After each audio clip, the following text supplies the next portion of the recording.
What's happening? You rocking with your host, one half of Envy Online, Deshaun Jones, aka Son of a Jones.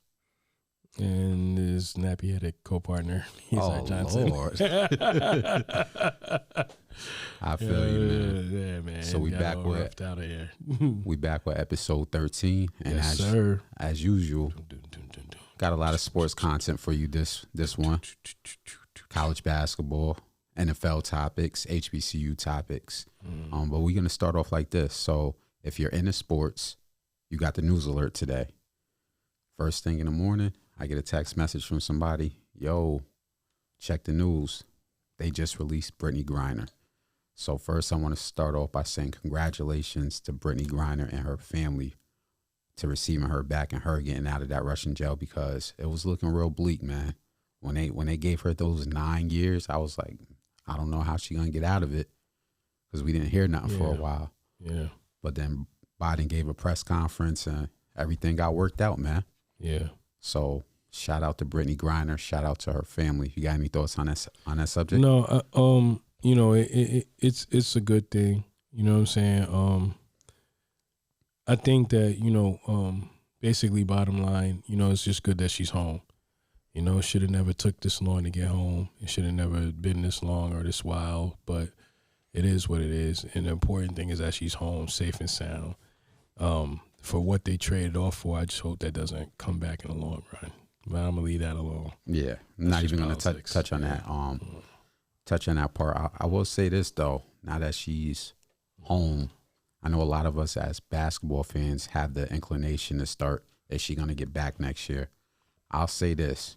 Although we are sports fans and maybe fans of Brittany Griner, first and foremost, let her enjoy her time with her family and make sure she's properly mentally healthy. Because being behind that wall for all those months in a foreign country, you don't know the side effects. Maybe she wants to chill out.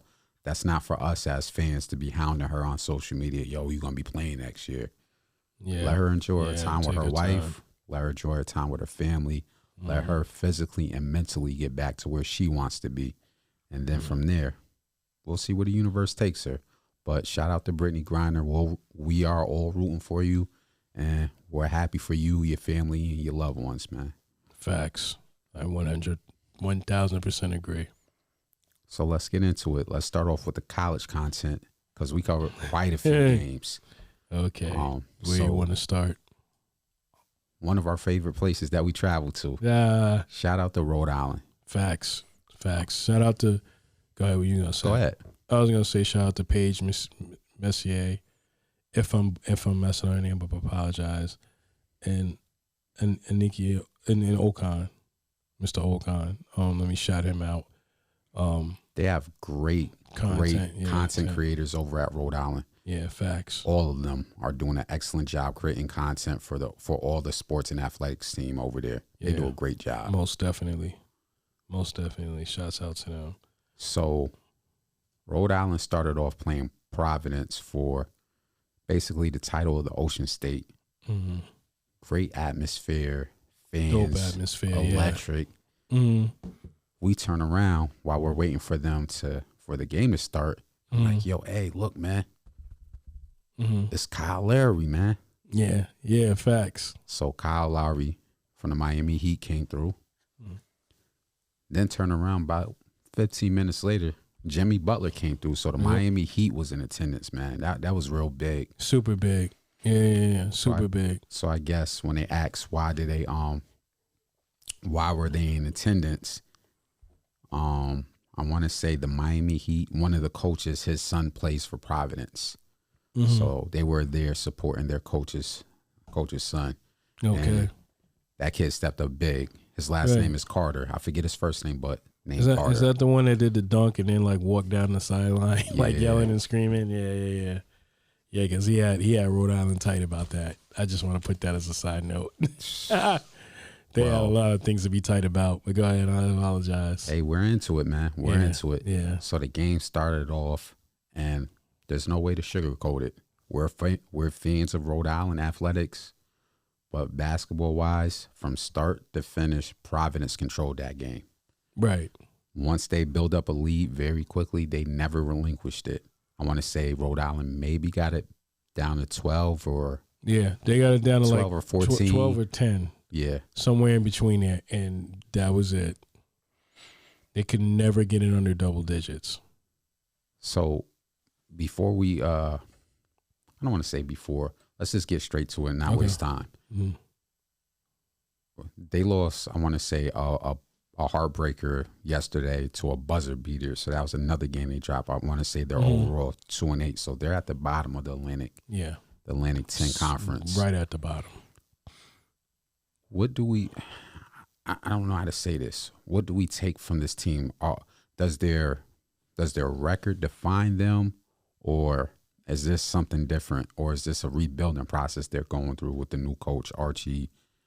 I don't know. Honestly, don't know what to take of it. Yes, we're over there covering games, but we're not too in tune to what's going on like some of the other content creators. Mm-hmm.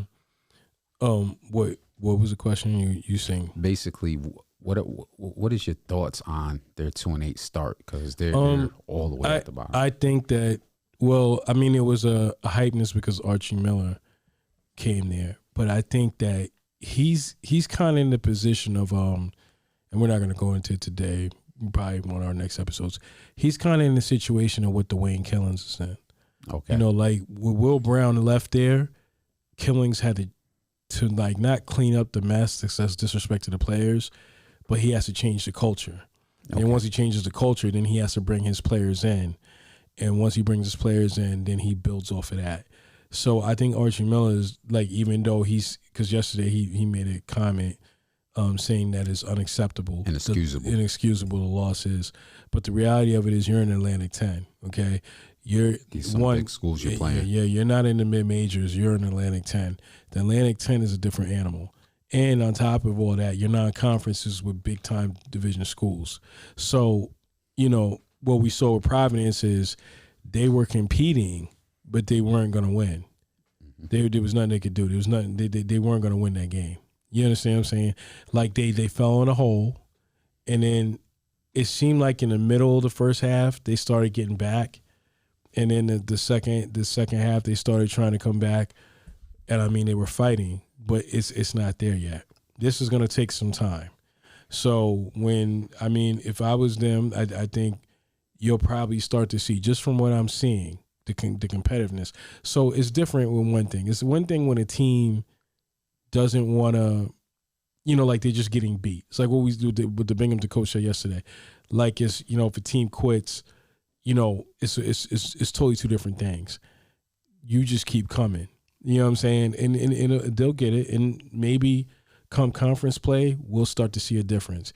Because after covering college basketball up in front, or after all these years we've been covering it, we've always seen it. A team doesn't look too great in non-conference, but because of everything they went through in that first half of the season, it builds them for conference the play. Second half, they seem to just come right back, and they seem to be a stronger and better team. And even though it might be a surprise to everybody on the outside looking in, it's not a surprise to anybody that knows. You understand? I've seen them go through the struggle. So just want to say, hold tight, Rhode Island faithful. It's going to be a long season, and you might just be, I hate to say rebuilding process, but that's what it sounds like coming from you. It sounds like a rebuilding process. Mm-hmm. So don't know what to take of it, but it's going to be a long stretch for them. I don't know who they're playing next. I think they're playing the game today, maybe. Looking on social media, they might be playing Brown, not too for sure, but shout outs to Rhode Island, shout outs to the content creators, and stay up to the basketball team. Keep improving, keep working. Right. Yeah, they lost yesterday. Their next game is against Army on Saturday at home at 2:00. Did we see Army play, or was that Navy? I want to say we saw Army play against Siena. Yes, we did see Army play against Siena, and those boys come to play. They play tough and physical. Like how Providence was playing tough and physical. It's going to be the same type of game. Yeah. To piggyback off of what you wanted to get into the Rhode Island Providence game, let me shout out the Providence head coach, Ed Cooley. Great guy. Seems like, he was very defensive because they had just came off a loss of TCU. I don't know what was written, but clearly it was not to his liking, and clearly he saw it and made sure he let everybody in that media room know that he didn't like what they were saying about his players. Let me say something else. I just saw something on social media today. I think I know who he's referring to, because a certain, and I don't want to say because I'm not trying to be messy, start drama for clicks and views, but a media member over there started posting screenshots of him being blocked by numerous players. Really? Yeah. So about 4 or 5 players. So I think he allegedly may be one of those media members, which is sad because it's a young kid, but I'm not a media member over there. I don't control what Ed Cooley does or his players does, but yeah, he definitely took notice to what some of the writers over there was writing about, and just pretty much dealt with it accordingly. Right. Oh yeah, he dealt with it. Most definitely, he dealt with it. Yeah. So, and Providence looks like they're doing pretty well in the East, in the Big East, which is another hard conference to play in. It's like Rhode Island and Atlantic 10. They'll turn over. They'll turn over. They're gonna learn from this and be back even stronger. I think for Archie, for Coach Miller, he has to understand too. And I know he wants to have this thing of, it's unacceptable what they're doing. I expect better expectations. We're gonna have this place rocking. You got the fan base. They all understand. This is a growing pain. You're going to have to grow. So you just got to be patient. You know what I mean? But we know we live in 2022. People want instant gratification. Yeah. They want you to struggle for 3 games, then win 10 straight. And we know that's unrealistic. Yeah. We all went through growing pains. I'm a Celtic fan, so I remember when Rick Pitino was the coach, that was some dark times, man. But you grow from it. So this might be your growing season. Right. Got anything else to add on to this? I want to shout out, since we're on the Rhode Island thing, I want to shout out, we haven't, and I'm going to be honest, we haven't been able to, because of everything we were doing with football and everything we were doing, just starting basketball in our own backyard, we haven't been able to cover the Rhode Island women. Okay. I want to shout out Coach Tammy Reese, because I think that doing a great job over there. He's doing a great job, and I think this is their year.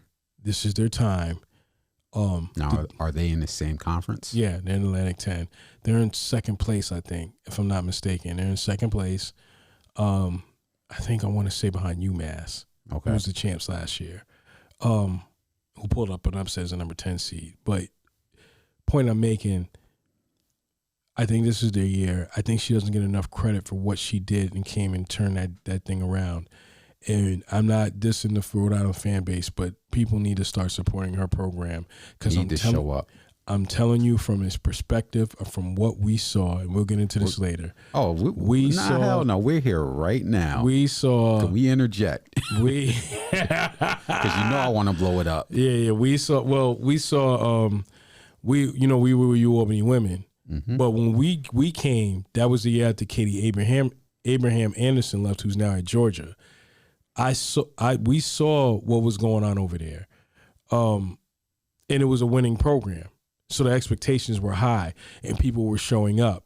But the minute, not to disrespect the coach before Coach Mullen, she's a great coach too. She knew how to manage and coach the players to make another title run. But at the same time, when that car didn't have the parts no more, I started seeing the fan base change. I started seeing things change. It was hard for players to come. So it's kind of like, don't take advantage of something that you might regret later on. I think, let me put it to his perspective of what Coach Reese is doing a great job. She has the potential, and I will go this, and I don't want to put any pressure on her. She has the potential of becoming making that program to where it's hosting the first round of the women's playoffs. Okay. Like you and the NCAA's come to the women's first round. They usually, the first 16 teams host a bracket. I think she's leading that program towards that direction. Gotcha. Now, also say this. I know you was talking about Albany, but I'm going to talk about another team about support. Okay. So we travel around a lot. We cover our base, which is University of Albany, but we go to various different schools in different conferences. So last year we had the pleasure of going to Stony Brook. Yes. Winning program. Mm-hmm. I used to live in Long Island. I used to work in the plaza where the media, the newspaper, I want to say it was News Daily or whatever the news publication was out there. Mm-hmm. I used to work in that area. So I was surprised when we went to the Stony Brook game, which was a winning team, and no media came out for them. Now, the place was packed, obviously, with their parents and the local community, but the media. So with Rhode Island, the media is there, but the people aren't. Right. You know, don't wait until it's tournament time to show up. Y'all got to show up now. Get that place rocking now to support that program.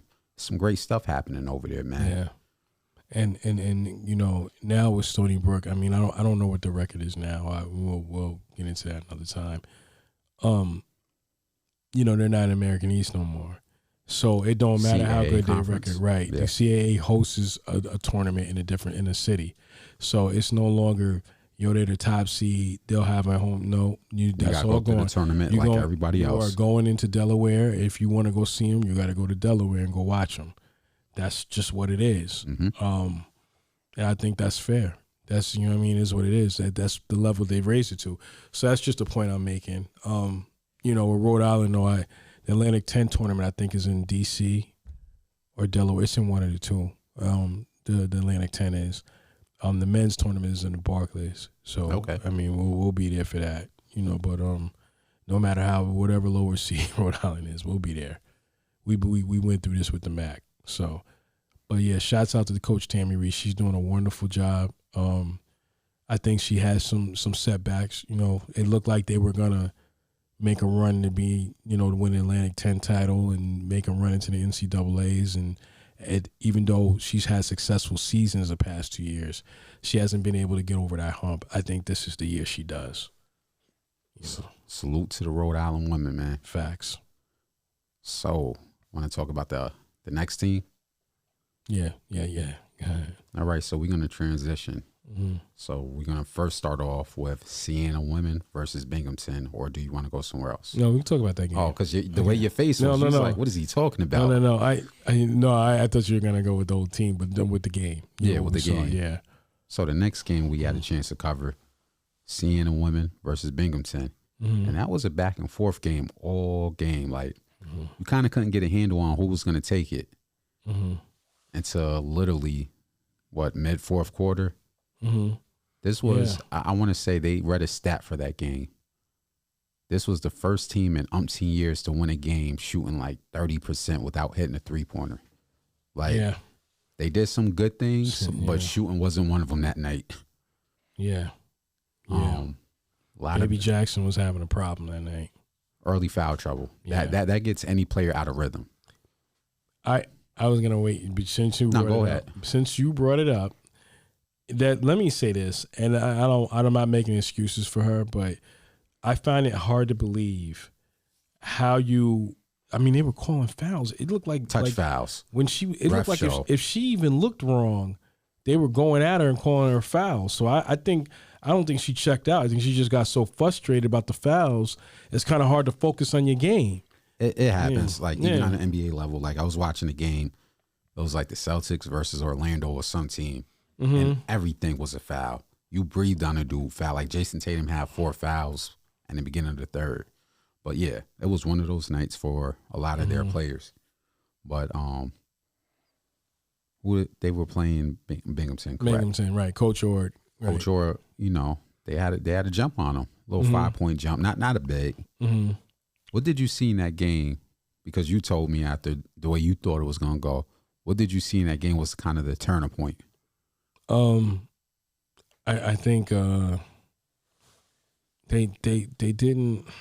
With Binghamton, either team. I mean, it looked like Binghamton was going to win that game, but Siena locked down on defense, and they made sure, unlike Navy, they made sure that Bowman was going to have to. They were going to contest the shots. It's like what you said about one of the UAlbany football games. They weren't stopping people, but they were contesting it. So even though they would get a stop here and there, so that way it wouldn't go the way it was going to go. Meaning, in other words, they would get the stops, just enough stops to win the game.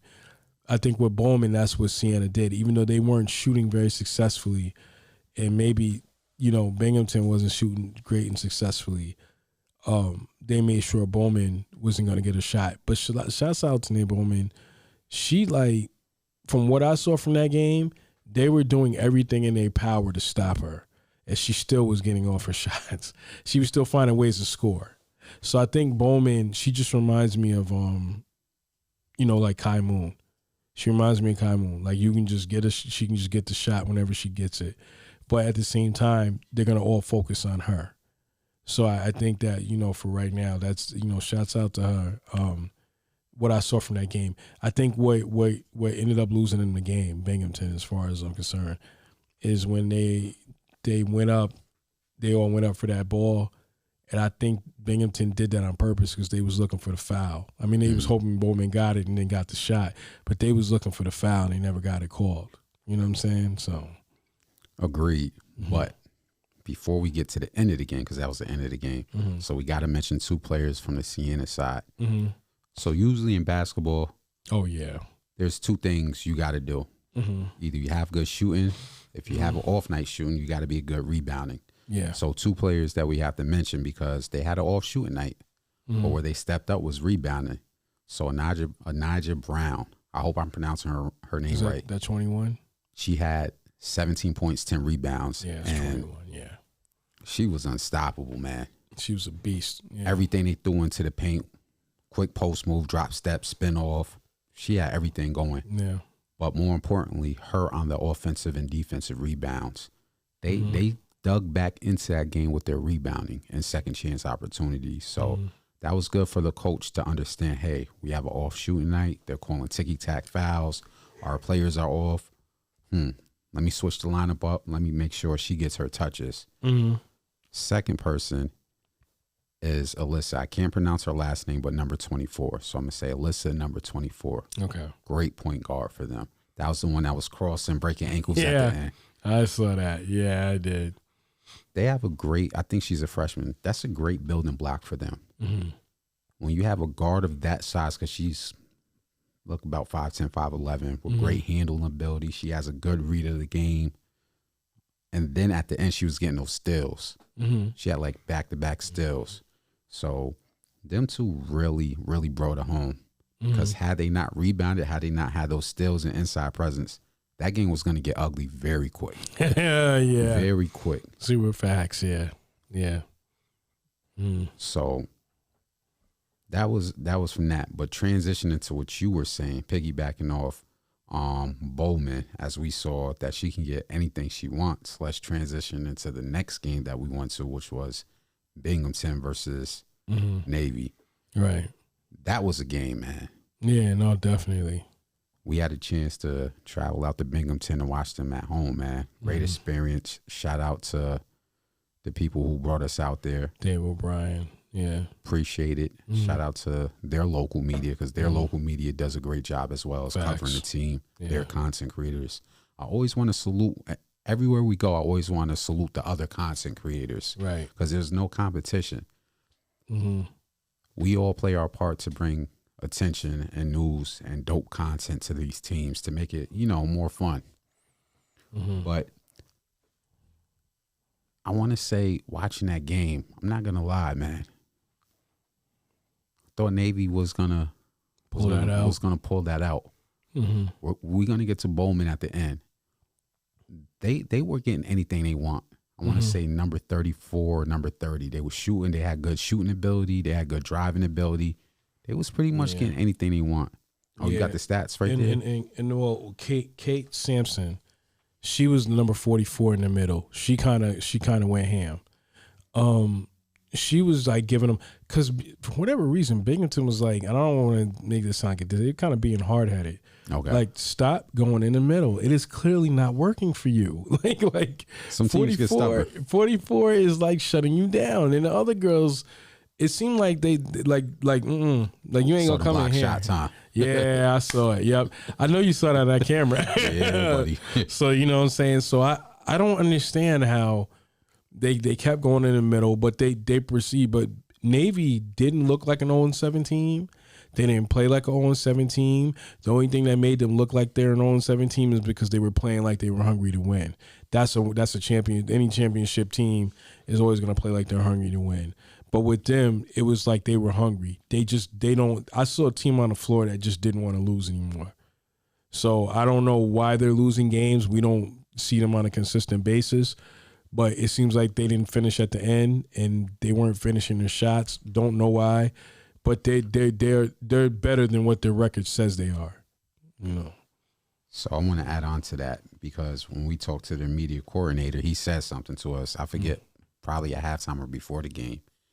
He warned us. He said, no, it was before the game. His exact words was, "Watch out for Bowman. She may have 6 or 8 points by halftime, but she always figures it out at the end."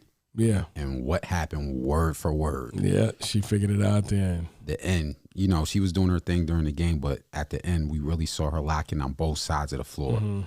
Facts. Locked in defensively, took assignments, locked in with the passing, and then locked in offensively. The last sequence to close that game out, well, I think it was 3 back-to-back sequences. They were down. Then she hit the go away off the bank to take the lead. Next play, blocks a shot, comes down again, drives for layup. Yeah. Then defensively gets a steal to close the game out. Right.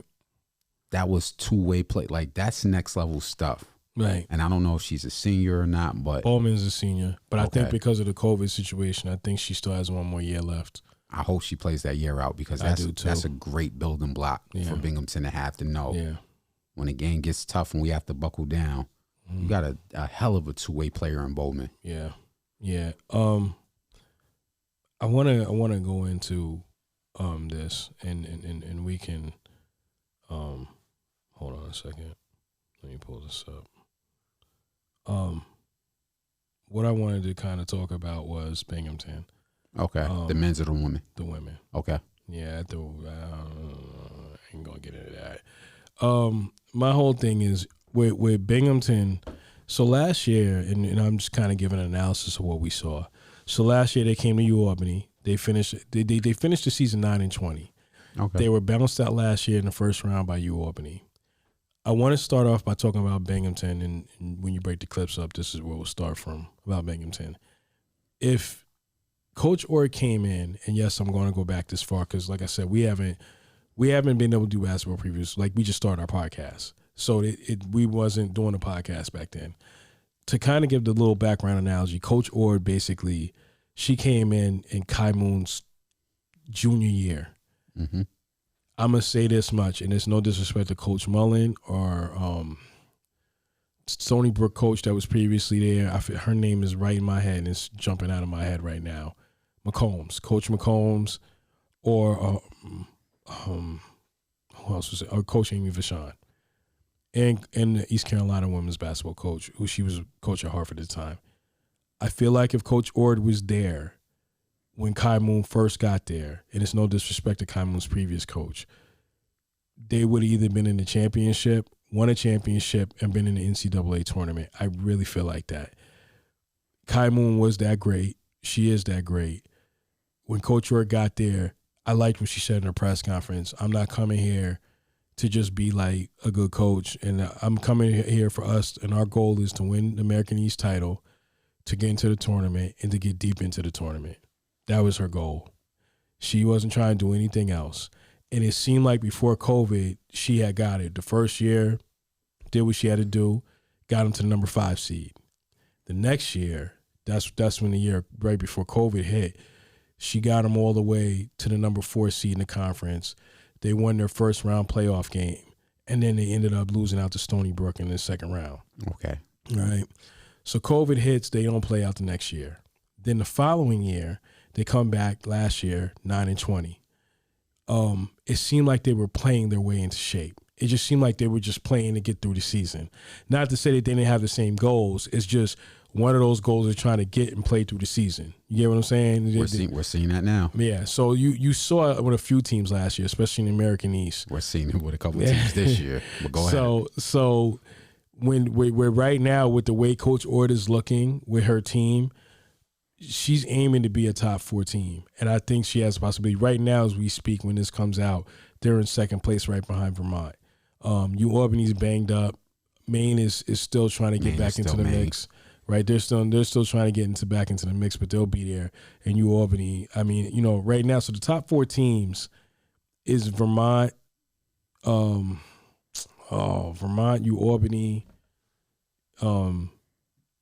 Binghamton, and let me pull up the other one. Yeah, Vermont, Albany, Binghamton, and Bryant. But I really think, and I'm going to keep saying this, when we talked about the American East, I thought Bryant was a team that nobody's going to pay attention to. I think we talked about this the last podcast, and I know Binghamton was a team. But nobody's watching them. And I really think that those 2 teams are going to be the team to watch. We all know what Albany's going to do. We all know what Maine's going to do. And Vermont is right not to there. cut you off, but we're both Bryant teams, the men's and the women's. Oh, yeah. No, I told you before the season started. You called that out. Yeah. I said, this transfer portal, they were already good before what they pulled in the transfer portal. Mm-hmm. Then I saw the clip go up or the news alert go up of who they pulled in the transfer portal. I said, oh, my goodness. Yeah, this is the equivalent of having Golden State just in the American East. Right. And for people that don't know what I'm referring to, Bryant was already good. Then the transfer portal hit. They pulled the sharpshooter. I want to say his name is Doug. He played for, what did he play for last year? Seton Hall. Mm-hmm. I want to say he played for Seton Hall. If not, please forgive me. But the sharpshooter that was lighting it up in the NCAA tournament went to a mid-major. Not saying that it's a lesser team. Right. I'm not going there, but I'm just saying you pulled a sharpshooter that was lighting it up in the NCAA tournament to Bryant. Right. So just want to say that good luck to all the teams. Yeah. But we see what's about to happen. Yeah. I think, and not to sidetrack off that, but I definitely think the Binghamton women's team is a team that needs to be watched. I think when we're in the last 4 of the season, they will be one of the last 4. So I really think that as long as Bowman keeps doing what she does, the other young lady's name, Jaden Welts, I think is she had an off shooting night, but when she's on, it's tough to beat them. And the thing is with Coach Ord, she's kind of recruited well. That team is stacked, and I'm gonna keep saying it. Nobody's paying attention, and maybe that's a good thing. Let me touch on that real quick. Mm-hmm. The reason why that's so important, and I can go to any comparison, but that's important down the stretch because injuries happen. It's a part of the game. Mm-hmm. We're I don't want to call any teams out to say who's injured and who's not, but basically we've seen it. Right. Couple teams starting this season off dealing with injuries. Hopefully they get healthy by conference play. Right. But with her team being stacked, you can rest players. You can say, hey, your ankle's low. All right, you sit down tonight. Correct. We're going to insert such and such. So it's good that Binghamton has a deep team that they have because that's gonna bode well in the second half of the season. Yeah, most definitely. So I think, like I said, they'll be one of the top 4 in the end. I think Coach Ord, that was an impressive win last night. So let me put you on the spot like I did with football. And let me hold on before you do it. Okay. What impressed me is that, let me also say this, that was like their 3rd game. They were playing 4 games in 7 days. That was their 3rd game, and it showed. It showed around finals. Yeah, that's another thing for all the students. Man. Yeah. Fatigue kicked in. So I think when this podcast come out, they've already played. I think they play St. Bonaventure next. That's an Atlantic 10 team. So we saw them coming to Siena. And that was ugly. Yeah. So I think St. Bonaventure took it to Siena, right? Yeah. Okay, I do remember that. Yeah. So yeah, but it is what it is. At least they get 2 days off now. So I mean, not 2 days, but they get 2 days to the next game. So we'll see. So let me put you on the spot like I did football. Sir. Yeah. You were very correct in what you said. I'm gonna give you your props. You were very correct in what you said for CAA football. Yes. You called the teams out. I think you nailed all of them. William and Mary, Rhode Island, New Hampshire, and there was a 4th team. Yeah. So you called it. with the American. Now we cover a couple of conferences. Right. But right now with the American East, with the women's, with the women's right now, who do you have? That'll be there at the end. Mm-hmm. I'm gonna go out on a limb and say Albany will be at the end. I know they're injured and banged up, but Colleen's playing. Coach Mullen, I'm sorry, I shouldn't say Colleen. Coach Mullen is basically playing a game of. She's playing a game of a marathon more than a sprint. She's not concerned about their record right now. She wants them to win. I'm pretty sure because I've seen Coach Mullen. Yeah. Coach Mullen's a passionate coach. But I think when she's looking at the bigger picture, she's won the championship, so she knows how to get there. She's playing a marathon game. She's not playing a sprint game. I think Albany will be there. I think Binghamton will be there. I think Maine will be there unless they just have some epic collapse that I just don't know about. I think Bryant will be there. Now I know Vermont looks good right now, and I'm pretty sure Coach, if she sees this, she's gonna get me. But let me put it this way: those are the top 4 teams. I think as a sleeper, as an addition, I think Vermont could be a team that nobody sees either. Okay. They expect Vermont to be in the top 4, but they expect it to be at the bottom. So it's like we'll put Albany, Maine, and Bryant and Binghamton, or we'll put Albany, Maine. That's what I was just about to say. But you know you left Maine out. Yeah. No, I think I said Albany, Binghamton, Maine, and Bryant. You did. All right. I think those are the top 4 teams that's coming out of the American East. I think when it comes down to it, that tournament's going to be crazy when it happens. Yeah. I think when it comes down to it, I need to see Binghamton play Maine. That's going to tell me a lot. That's going to tell me a lot about this conference. I think on the bottom half, the rest of the teams, like UMBC, they just played through last season, so they're kind of just starting over again. They'll be in the middle of the pack. I wouldn't be surprised in like number 5 or 6 in the end of the season. They're building something up there. It's just going to take a while because of what happened with COVID. Like they were already in rebuild stage when COVID hit. So now you're asking them. So then when COVID ran through and they got past it, they just got past it. It's like rebuilding all over again. So they'll be straight. But them, UMass Lowell is restarting. It's going to take some time. For some reason, they won their first game today too. Pardon me, real quick. I'm surprised with their men's program. You see, they're on top, right? They're on top of the American East right now. Now I understand that we haven't hit conference play yet, but if you remember them from last year, they were at the bottom of the conference. Yeah.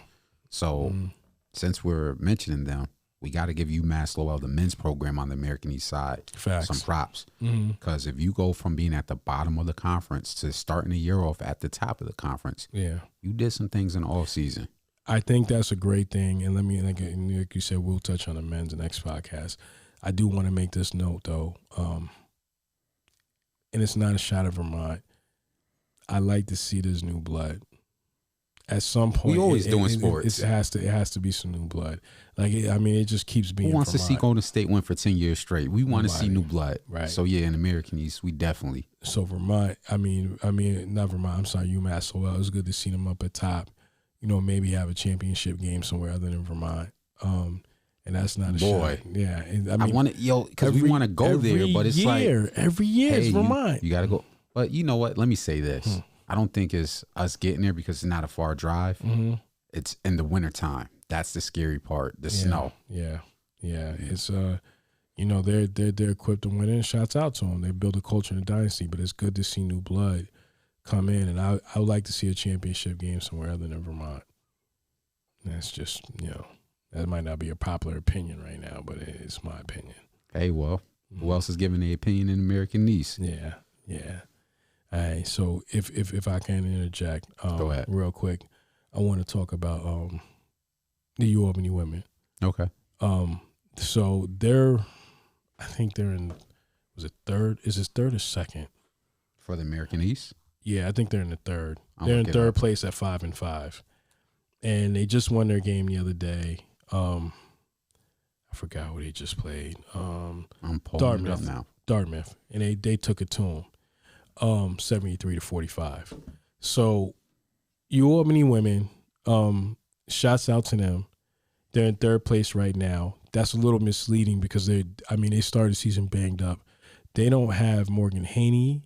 They don't have who else is missing? Cooper, Kayla Cooper. That's a big hit. That's their point forward. That for people who Morgan Haney and Kayla Cooper.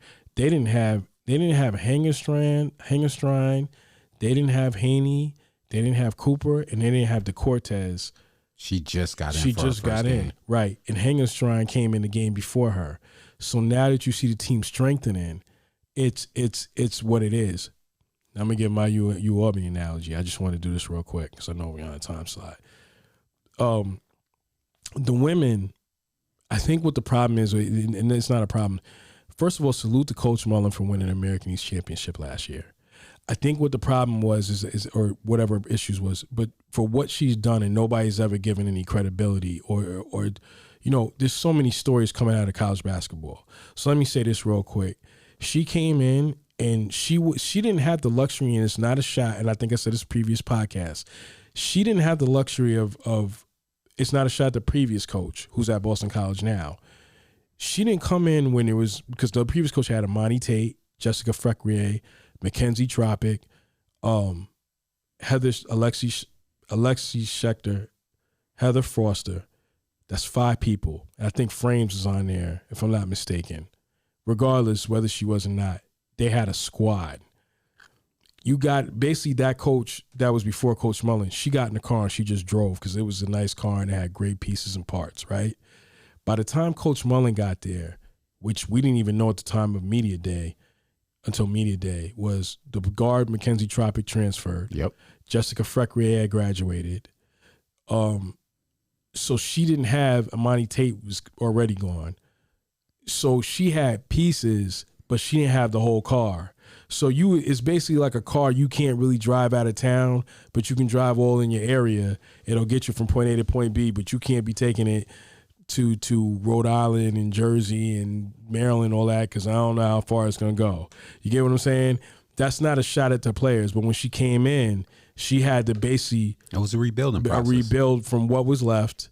Then kind of, when that left, she kind of had to start from scratch. To give an example, her second year, because her first year, they was the number 4 seed. That's because she had Schechter, Foster, Frames, and I'm missing somebody else. But the second year that came in, I mean, Frames was there and Schechter was there. Ncaa was there, but Ncaa wasn't really playing a position. She was kind of playing out of position. And probably if Ncaa's not there, they probably don't even make the playoffs. But at that time, she had players that weren't even ready.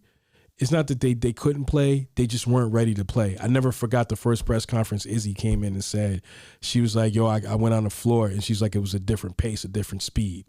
She's not even playing basketball no more. So to kind of give you an analogy of what I'm telling you, there's another young lady too. She's at St. Rose, but I'm not going to get into that. I don't know. I forgot her name.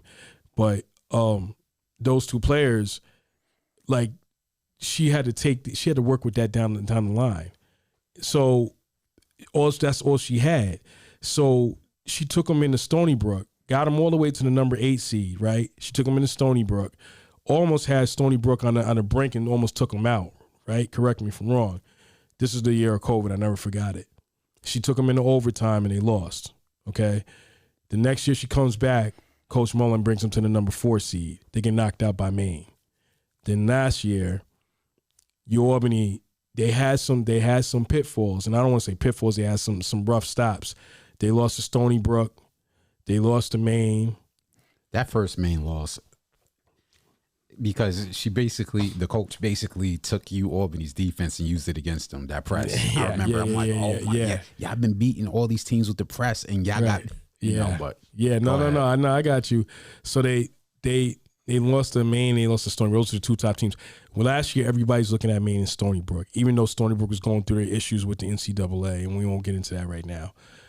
But the next time when she plays Stony Brook, see, with the thing with Coach Mullen, you only got one time to beat her. She'll figure you out. That's the only time. You only got one time to throw that punch. Once that's it, you can't get it no more. So Stony Brook, she lost to him in Stony Brook, and when she got him back at home, she beat him. that probably accelerated their confidence. And then that's not to mention when they played Maine again. They played Maine, even though Maine won, they were beating Maine at the end. So they knew going in the next time. It's like when the Giants played the Patriots. They knew that when they lost that game in the regular season, near the end of the season, they knew that they could play with them. So when the Super Bowl came, they wasn't scared of them. Mm-hmm. So it's the same thing. When they played Maine, in Maine, they already knew they could beat them. They just knew that the last time they were playing not to lose, as opposed to when they went into Maine that time, they were playing to win. They were basically playing, letting them know, because Morgan Haney was just on demon time.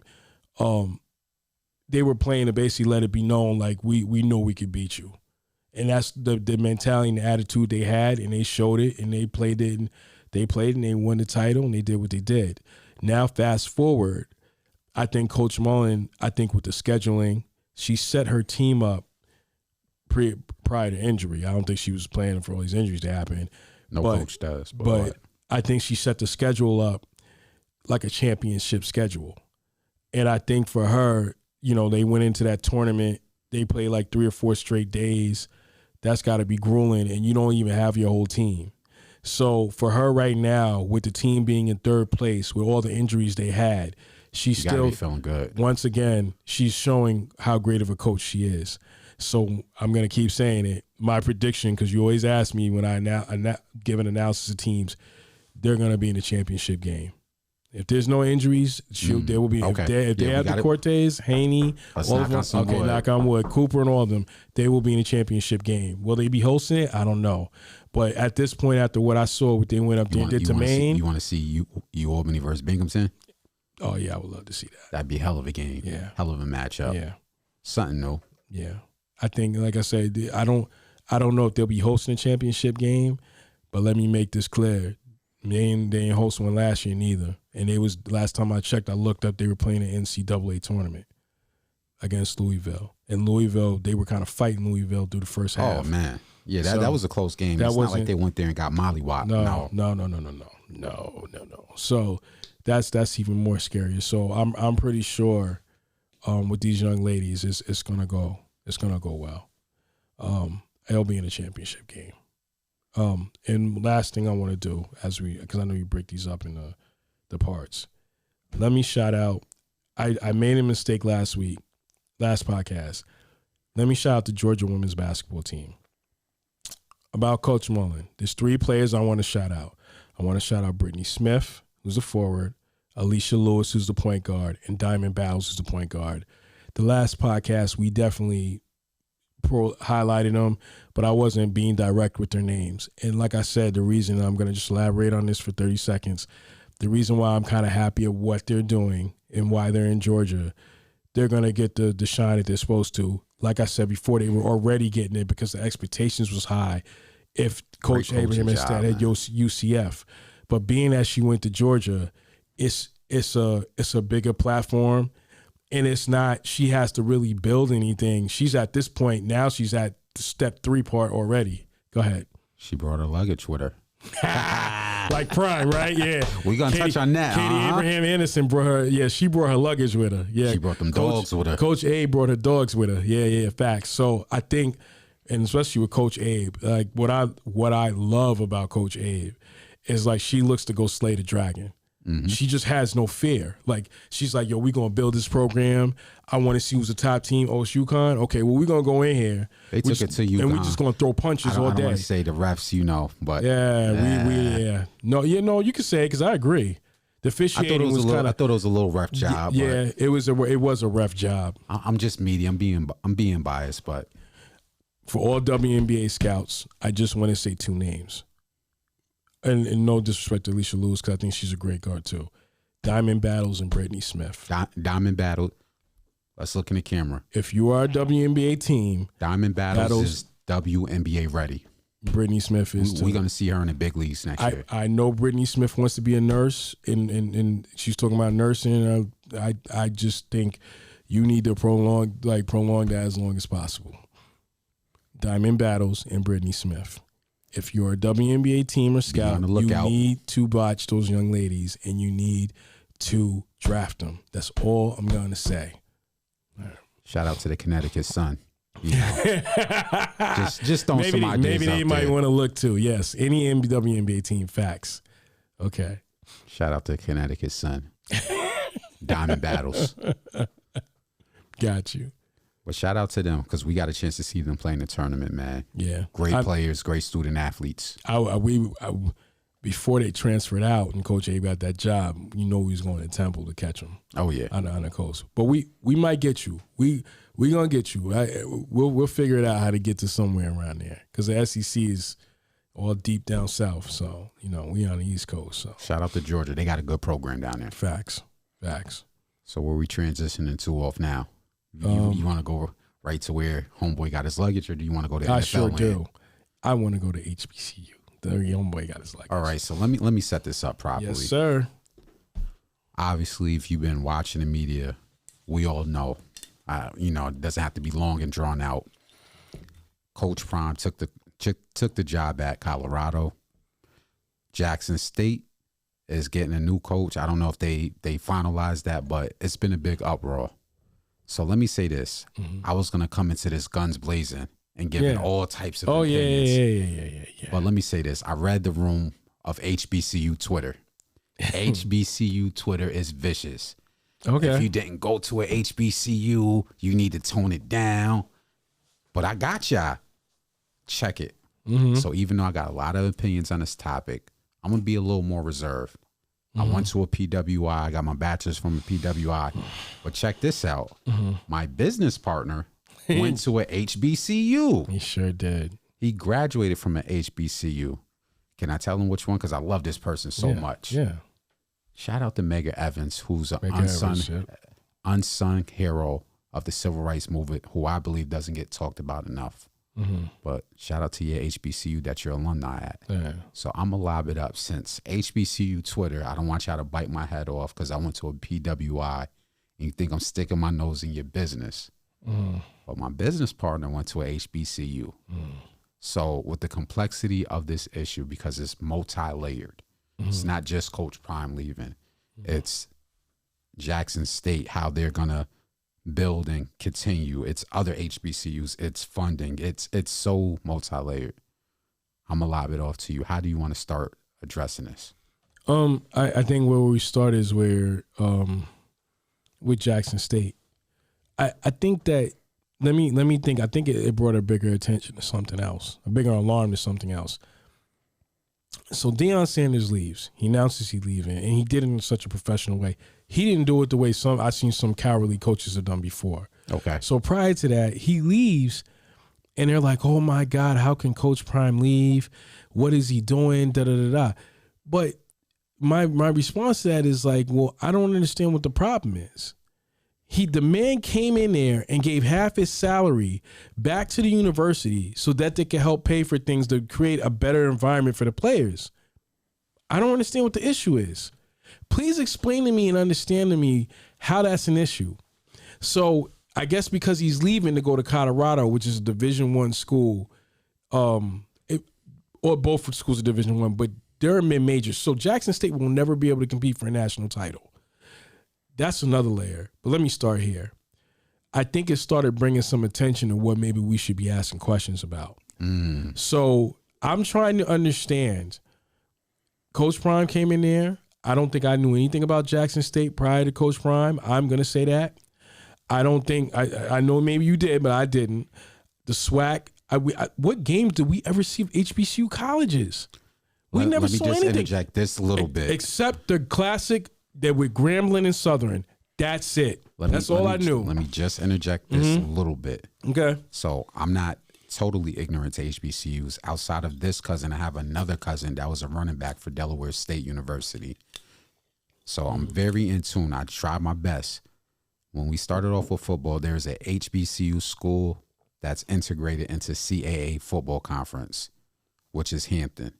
So I wanted to be in tune with Hampton. So I tuned into the big rivalry game, Hampton versus Howard.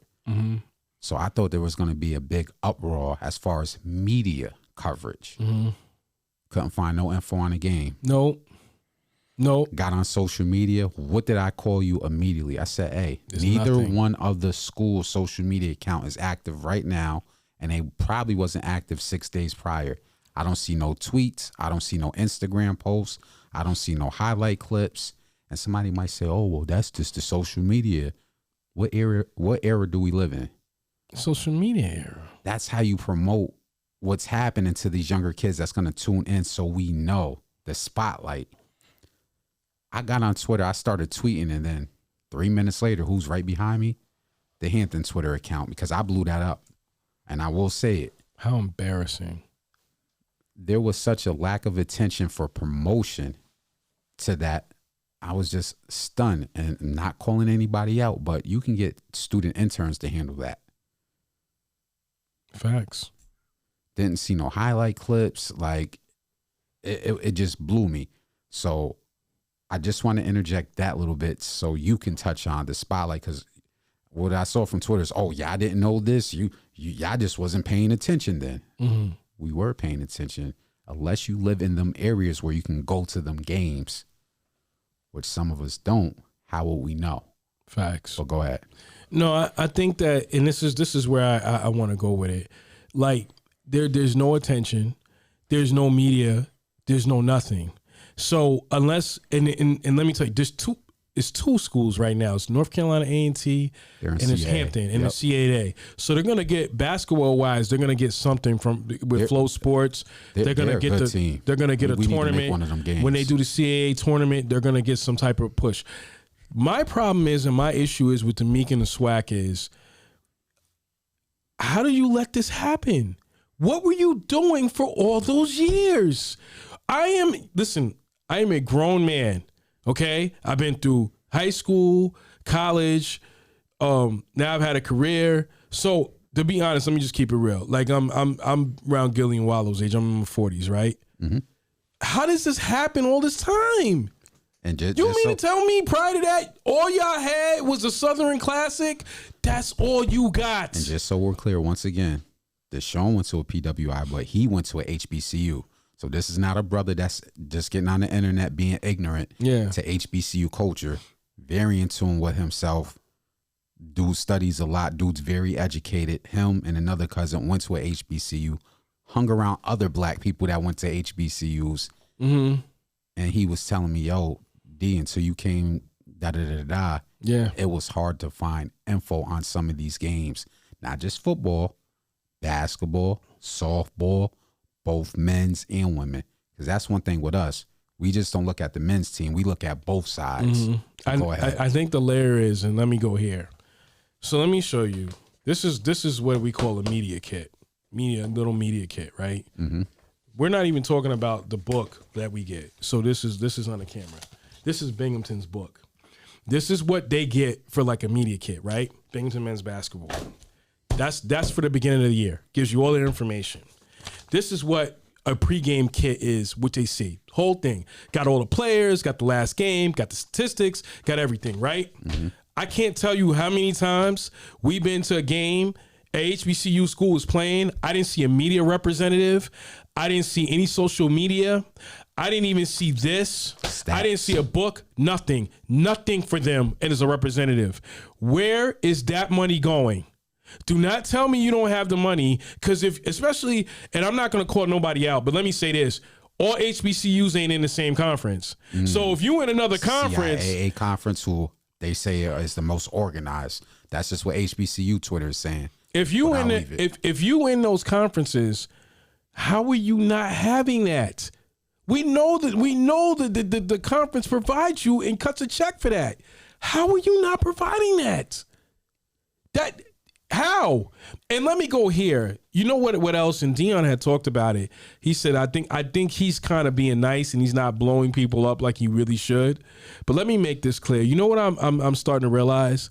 Okay, so now look at what Dion did. Let's look at the positives, because like I said, we don't want to be negative the whole. Well, we don't want to just overwhelm everything and with the time with it. But let me make this clear. Well, we gonna do what we want. We were our own bosses. So let me make this clear. What I realize is that he brought attention.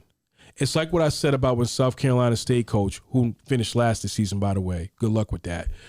He was kind of against the Celebration Bowl, which is the two HBCUs, the Meek and the SWAC champs meeting. Mm-hmm. Well, what other promotion were you going to give? Because I don't see you anywhere pushing or promoting. I didn't see College Game Day come to your school. They didn't have nothing to do with you. They didn't call, knock on your door, nothing. And you won the bowl. The only highlight and promotion you got was because of that game, because of who you were playing. Can I interject? Yes. I don't want to, because you're going great, but I have to speak to that point real quick. So when we talk about media attention, people are going to say, oh, well, that's Deion. Look at all the connections he got. Look how great of a career he is. So we knew, hold on. We knew he was going to bring that. Then what did I tell you about basketball? Because I brought my bad HBCU Twitter. I'm not trying to step in your business too much. But I want to touch on basketball real quick. There are 2 parents of student athletes, 1 student athlete who transferred, but there's another parent whose son plays for an HBCU that we hear nothing about. He's a mogul. He has hundreds of millions of dollars in net worth, and he's on TV every day. Who am I referring to? Shaquille O'Neal. Shaquille O'Neal's son. I want to pronounce his name correct. Shakir O'Neal. I have to say his name. He plays at a school in Texas. Texas Southern. Yeah. When I tell you I try so hard to get information about Texas Southern basketball, I can't find it. And I'm the social media guy. I'm like, where's the highlights? Where's the clips? Where's the media clips? Where's the press coverage? There's nothing. And his mom's has a reality show. His father, Shaquille O'Neal, his father's worth hundreds of millions. You mean to tell me he can't bring any attention, but Gillian Wallow could? Yeah. So Gillian Wallow, with Deion Sanders and others, brought more attention to Jackson, but Shaquille O'Neal can't bring any attention to where his son plays at Texas Southern. But I just wanted to throw that alley-oop back at you because it's sad and pathetic, and let me make this clear. It shows to me about the players, the athletes. It's like what Malcolm X said, like all these representatives for the black community they're just puppets. Why in God's name, how in God's name are y'all not down there? I mean, is Shaq big enough? Let me ask you something. Is Shaq bigger than Deion? Shaq he's not better. No. I'm talking about, is he a bigger presence, mogul-wise, career-wise than Deion? Yes, and his money could probably help wherever his son is going. Or he could have went to Jackson State and talked to Deion and say, look, how can we do this? Michael Strahan comes from Texas Southern. So I'm shocked that I'm hearing that when Prime came to him and said, hey, can you provide us with this? Well, why you wasn't doing that for Texas Southern? What are you doing?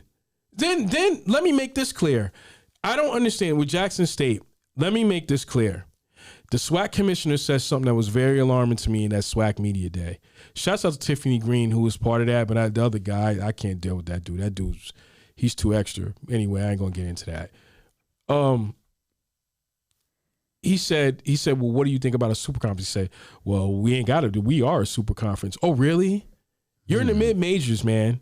And prior to this, nobody really knew the majority of your schools. I started looking at the schools because they were in the SWAC. So I started noticing the SWAC. Other than that, I didn't know that. Jerry Rice knew about me. He comes from Mississippi Valley State. What has he ever done for Mississippi Valley State? What has he ever done? He's the go-to receivers, but he's a clown otherwise outside. Malcolm X has said this from day one. These people are clowns and puppets. Y'all know better and y'all let it go. This is the thing. The MEAC conference and the SWAC, this is what needs to happen, because you always ask me what's the answer. The MEAC and the SWAC, the MEAC commissioner and the SWAC commissioner need to get together. And they say, look, we'll create an HBCU super conference. Let's do this. I'll be a commissioner in the North. You'll be. Go ahead. Hey, but didn't he say he already had a super conference? Yeah, good luck with that. Because now Deion leaves. We'll see. The facilities were so bad, it looked like some park out of the hood. Like this is a college. So let me go here. What I'm saying is this is what you should do. You should talk to the other commissioner and say, look, I got a North, I got a South. You run the North, I run the South, and we'll make this. And we'll go to NCAA and say, look, y'all need to let us in here like the Big Ten and all of them, and let us have our own conference and compete for a national title and get a bowl game. If y'all don't, we'll be independent and go over here and do what we do. But they don't want to do that. because that means they're gonna have to live up to what they're doing. What they're comfortable with is taking pictures and wearing business suits and looking like they're doing something. And the reality is they ain't done nothing. Dion came down there and in 3 years did more than what you've done the whole time you've been there. So me being in my 40s, 40 years and nothing has changed. That means T.O. came from a black. Yes, he did. I think he came from HBCU. Jerry Rice came from HBCU. What's your boy on TV? Walter Payton came from HBCU. Shannon Sharp came from HBCU. They all came from HBCUs. Anise Williams came from HBCU. Why in God's name are they not putting it in and going back to schools? Now for Sharp, I'm not making excuses, but his school left the Division I. So I don't think it would make no sense. But my thing is with Dion. Dion went down there and put his money where his mouth is at. What the rest of y'all do? You know what they're going to say. They gave quietly. How could the commissioner... But to me, not to cut you off, it's not just about money, because then people will get on us. How you know they didn't cut a check privately?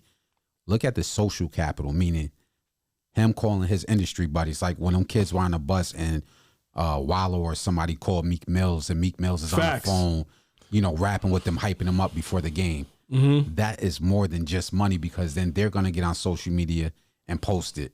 Look at when Rick Ross came and he had Rick Ross on the front seat and Desi and all them comedians and all them. Yeah. So social capital is bigger than just a check. Yeah. That's why I mentioned Shaq. What attention is Shaq giving socially? Not one Don't day. tell me about the private checks. I get it, because I know somebody's going to fire it back. Well, they're giving them private. What about the social capital that you can be giving these schools? Go ahead. And the thing that kills me about this, those commissioners need to get their feet held to the fire. To be honest with you, if I was a commissioner, I would have been trying to build every school. And it would have been to a point where I'd be like, yo, you either let us in here or we're going to keep coming. Like Miles, I think I forgot who's the head of NCAA, but whoever's ahead of it, I'm coming after you. We coming. You either gonna let us in this door, because we're tired of just getting our celebration bowl in the one Bayou Classic game. It shows the old school mentality that's stuck in there, and it shows why it needs to change. There's no way Wallow and Gilly is ever coming to other schools, and you know why? Because their thing is it don't fit the stereotype of what being in all those underprivileged, horrible garbage institutions. And then they say, well, why don't these kids go? I'm not gonna say no names. There's a kid I know right now is getting a lot of offers. When he first started in college, he wanted to go to HBCU. What can you offer me? What can you offer me? Right? What can you offer me? Now, that's football. The difference is with basketball, and the reason why I'm even a little bit more hard on basketball, y'all got an opportunity to go to the Division I in a big tournament and win. And for whatever reason, no coach would take a chance. And I'm not going to say anything bad about her. I just wonder why Dawn Staley never did that. Why did you go to South Carolina? Why didn't you go to South Carolina State? You'll get the money. You keep winning and winning, you'll get the money. But then they're going to say that's the Dion effect. They're going to say, well, this is why Dion left, so why are you asking why did Dawn Staley go there? You know that's what they're going to ask. What? Why didn't she go to Jackson State? No. You just said, well. Why didn't she go to South Carolina State? Yeah, they're going to say the money. No. You got to sacrifice. But hold on. That's where they're going to get us at. They're going to say, well, that's what we're saying to Dion.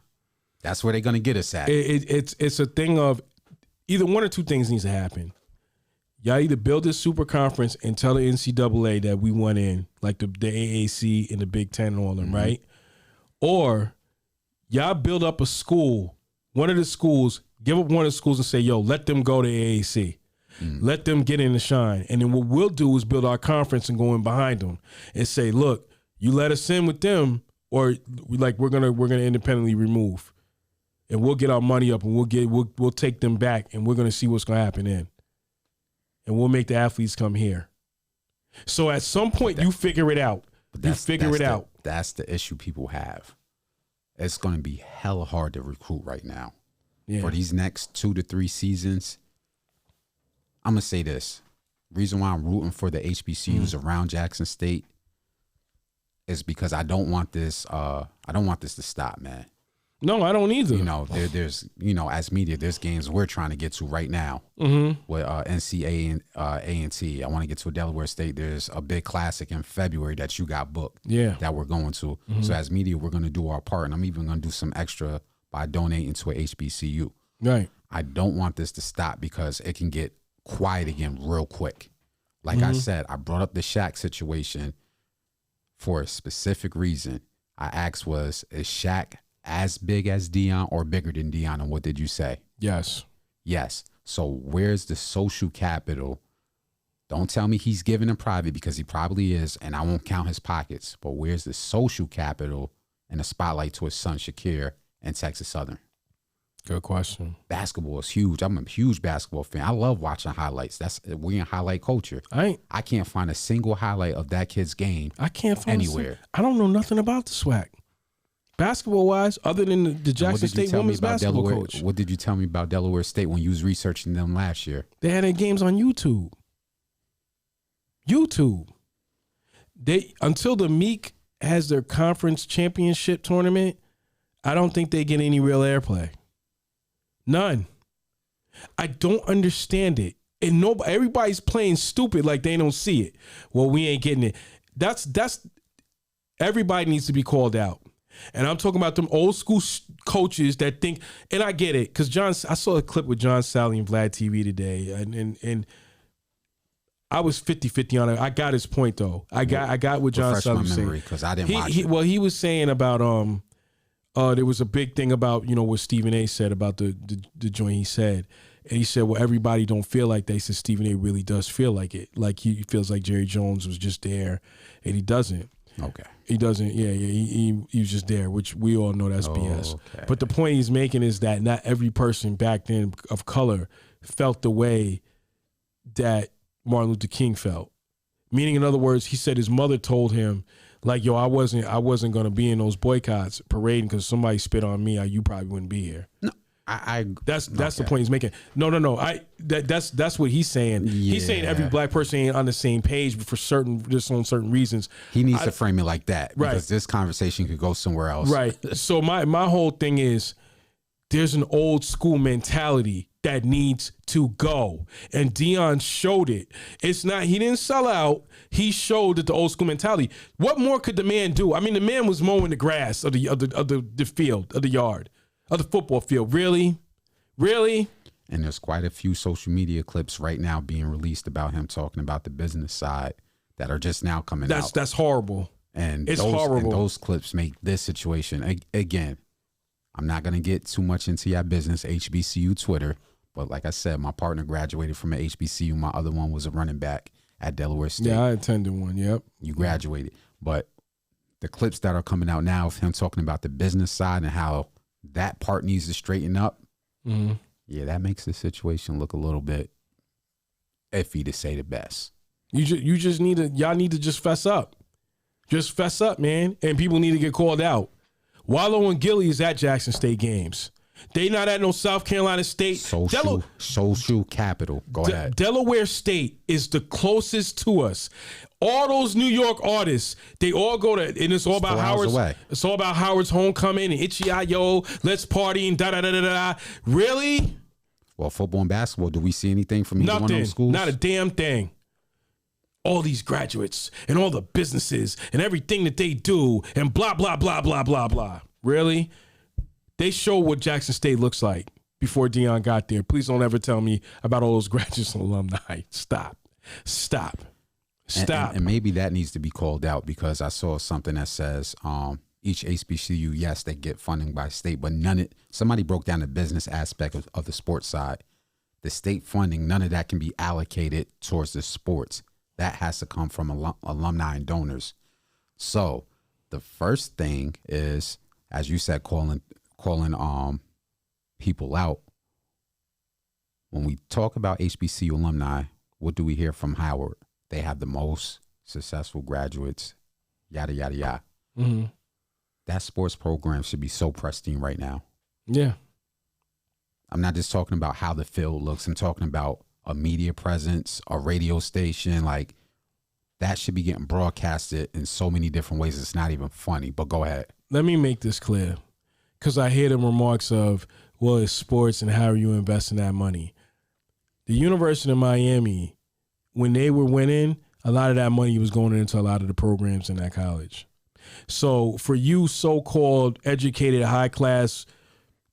What's it called? The 10%ers or whatever? Yeah, whatever you want to call them. Talented 10th. Yeah. The talented 10th. Yeah, facts. That want to sit here and be like, oh, Azar, well, we're focused on this and we're focused on school and education, all that. That's great because, what's funny? Through all your education, we don't seem to be having entrepreneurship. We don't seem to be having a lot of black-owned businesses. We seem to keep working for the same people and letting the same people rape our culture and do what they want to do. So for all your educated BS, it doesn't really mean anything to me. And at the end of the day, that's only one aspect of it.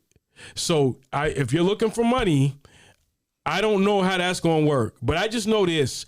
Jerry Rice gets money. And I don't see Mississippi Valley State having great facilities. Michael Strahan, out of all people, got the nerve. Mm. Really? Where did he go to again? Texas Southern. Okay. Really? Oh, where Shaq's son is at. I'm gonna keep saying Shaq. Let me say this, because then stuff can get flagged. Not in a bullying or harassing way. I'm not trying to online harass this dude. I'm just using it as a point for social capital. Michael Strahan went to Texas Southern. Where's the social capital bringing attention to Texas Southern? None. I mean, y'all can't even afford a media program. You got to be kidding me. There's not one time. Watch me. You know what I want to see? I want to see the media room after a game. Basketball, I want to see it. I'm itching to get to one. Well, we gonna see it in the second. We gonna see. And I'm not even talking about the one in Jersey. I'm talking about when we go to Delaware. I want to see the media room. I want to see it. I want to see how many black journalists are in there. That's fair. Love to see it because I'm not seeing anything. I haven't seen nothing. And it's not my job to come follow you and watch you. You should be checking. So we taking a trip to Delaware? Yeah, we're gonna take one. Okay. Oh, we're gonna take one. You pick the game out, we'll go the second half of the season. People, I don't want to jump on the coaches. Because that isn't up to the coaches. That's to the infrastructure around. Yeah. So the coaches aren't. There's something. Those whoever those commissioners are, they gotta go. Things don't change, they gotta go. You can't just be content with we're in the mid-majors and this is what we're gonna do. I mean, well, what are you doing? I don't want to watch a Delaware State game. I really don't. Don't know nothing. Hell, they had ESPN do the Meek Media Day. I forgot. I went to CAA Football Media Day. Shouts out to them because that was my first ever football media day. And I felt respected. Okay. I don't know about the Meek, and I don't care to want to know about the Meek. I know what I saw. That was pathetic.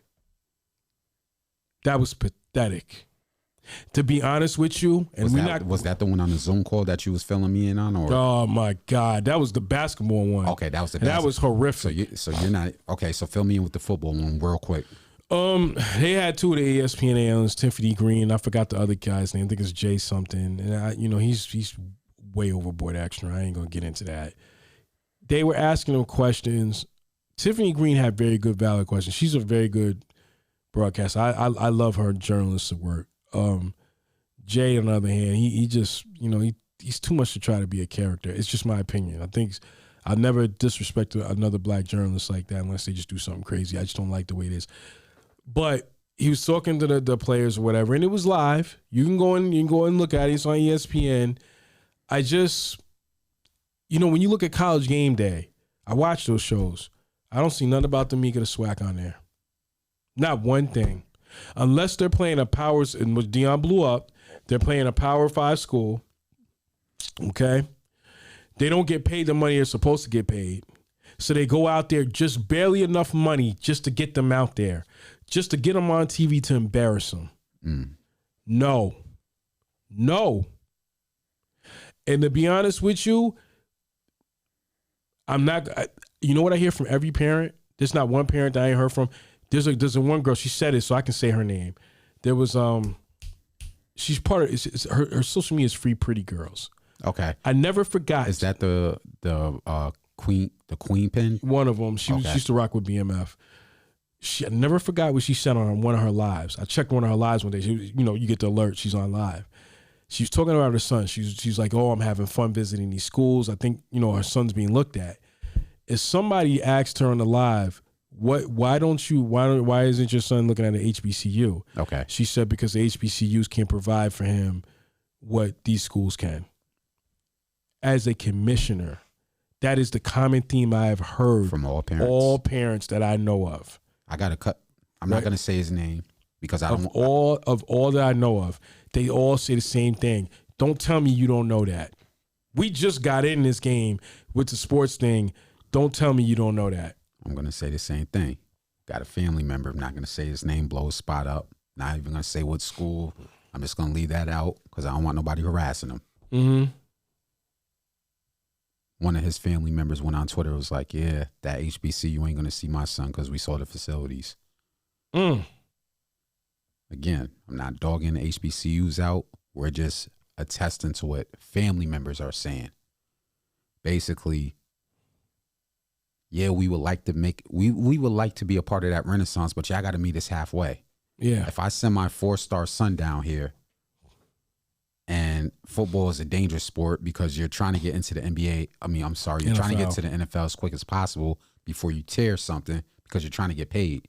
So if I have to take a chance with a HBCU, that facility or what you're doing to work up to it better be showing me something step by step. If you want my 4-star athlete as a child at your HBCU.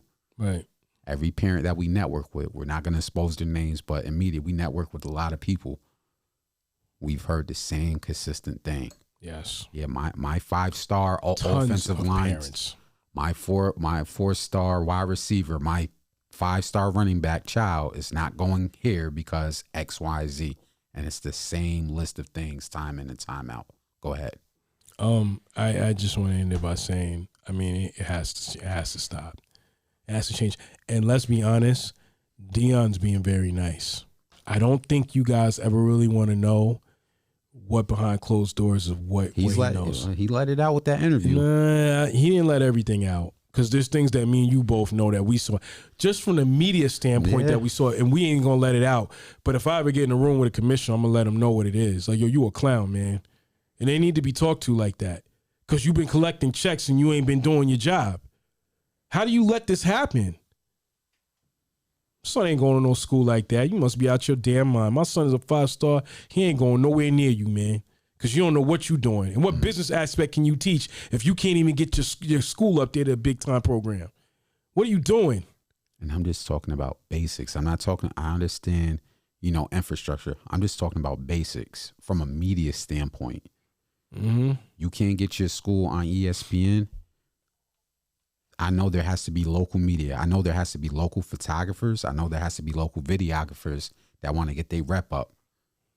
Build a team for the media, let these kids come into games or businesses come into games, do the media, and have them push that out to the social media platforms to at least make your school look good. Yeah. I should not go to your HBCU channel and see like the last time you posted any highlights was 2 months ago when football season started. That's pathetic. And there's a few of them like that. They're getting better, so I'll give them credit. It's not all of them. So before you jump on my neck, I'm not talking about all of them, but there's quite a few like that. Mm-hmm. So how you want to end this? What else? What were we talking about? I'm talking about the HBC. You got anything else you want to add on this? I just want to say that it needs to change, man.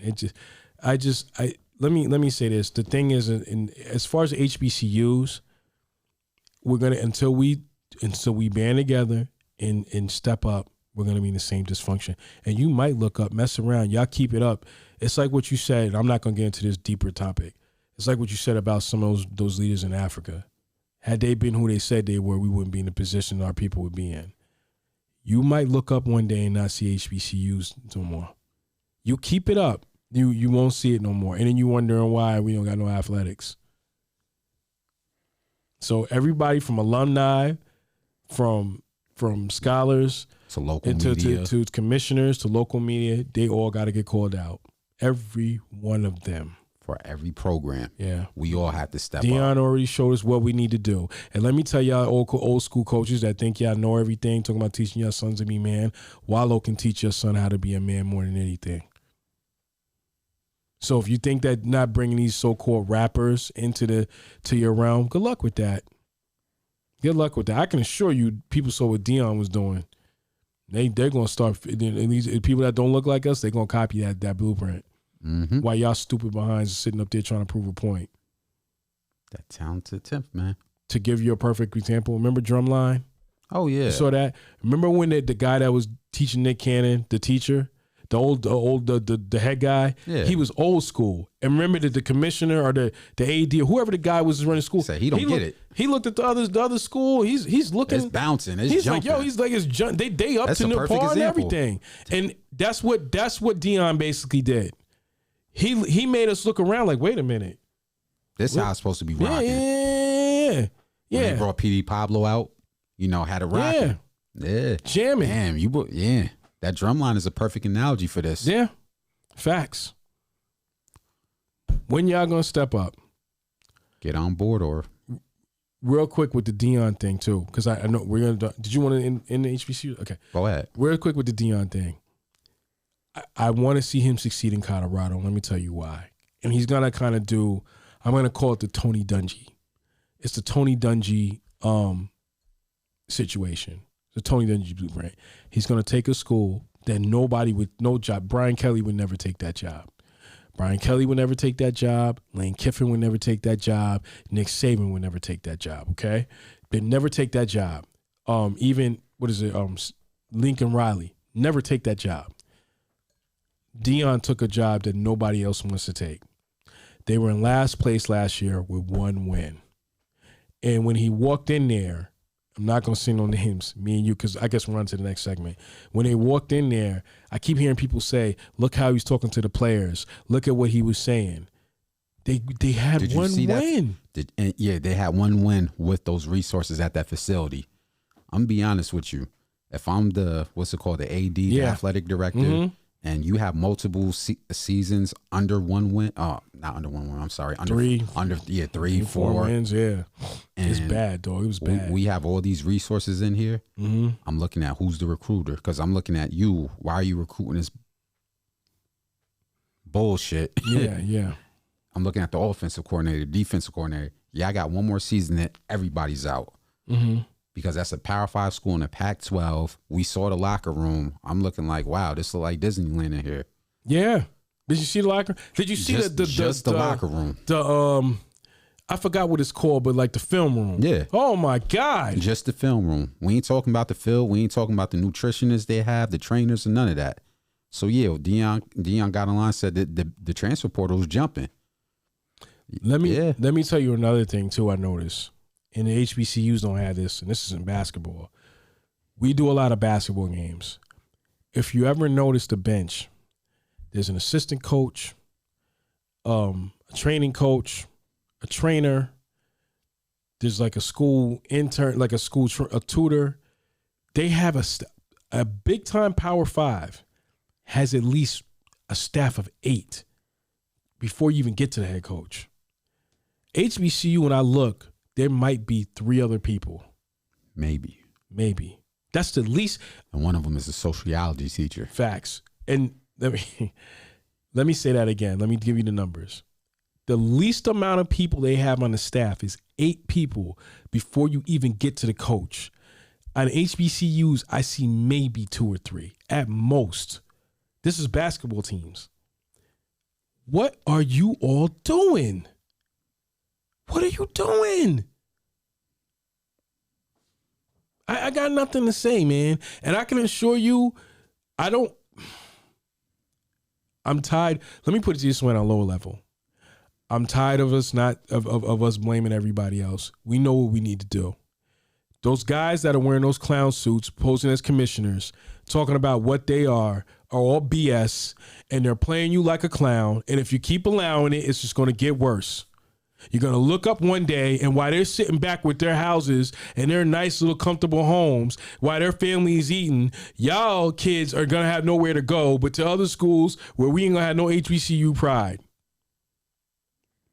That's where I'm going to leave it. Now, if y'all want to take your chances with those commissioners, good luck, because that's where it's going. So let's transition. Okay. We done went in on HBCU about good 30, 45 minutes. Yep. Don't care. Anybody can say what they want. Let's finish this off in NFL here. Okay. So where were you starting at with that? Let's talk about your Atlanta Falcons. So the Falcons. He was ready to go in right away. Yeah. I'm not even stalling with that. So the Atlanta Falcons, they got they're I think they're 5-8. Mm-hmm. All right. Tampa Bay is 6-6, which I don't even know how that happened, because they won a game Monday night that they shouldn't have won. Okay. It's caught clearly by bad coaching by the Saints about Dennis Allen. But we ain't going to go there. So the Falcons lost their game Sunday. They lost to the Pittsburgh Steelers, 19-13. Oh, my Steelers. Here you go again, man. Black and yellow. You need to stop. So listen. So they go in there, right? They lose the game. Mariota throws a pick at the end.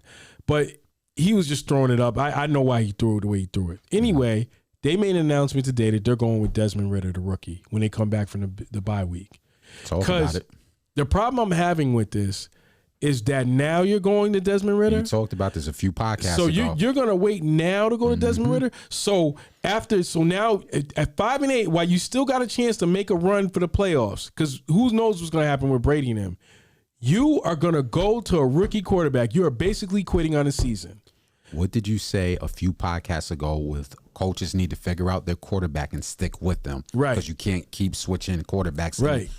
Go in on that. So with Arthur Smith, he decided, I'm going to do a Mariota, right? Ran with him.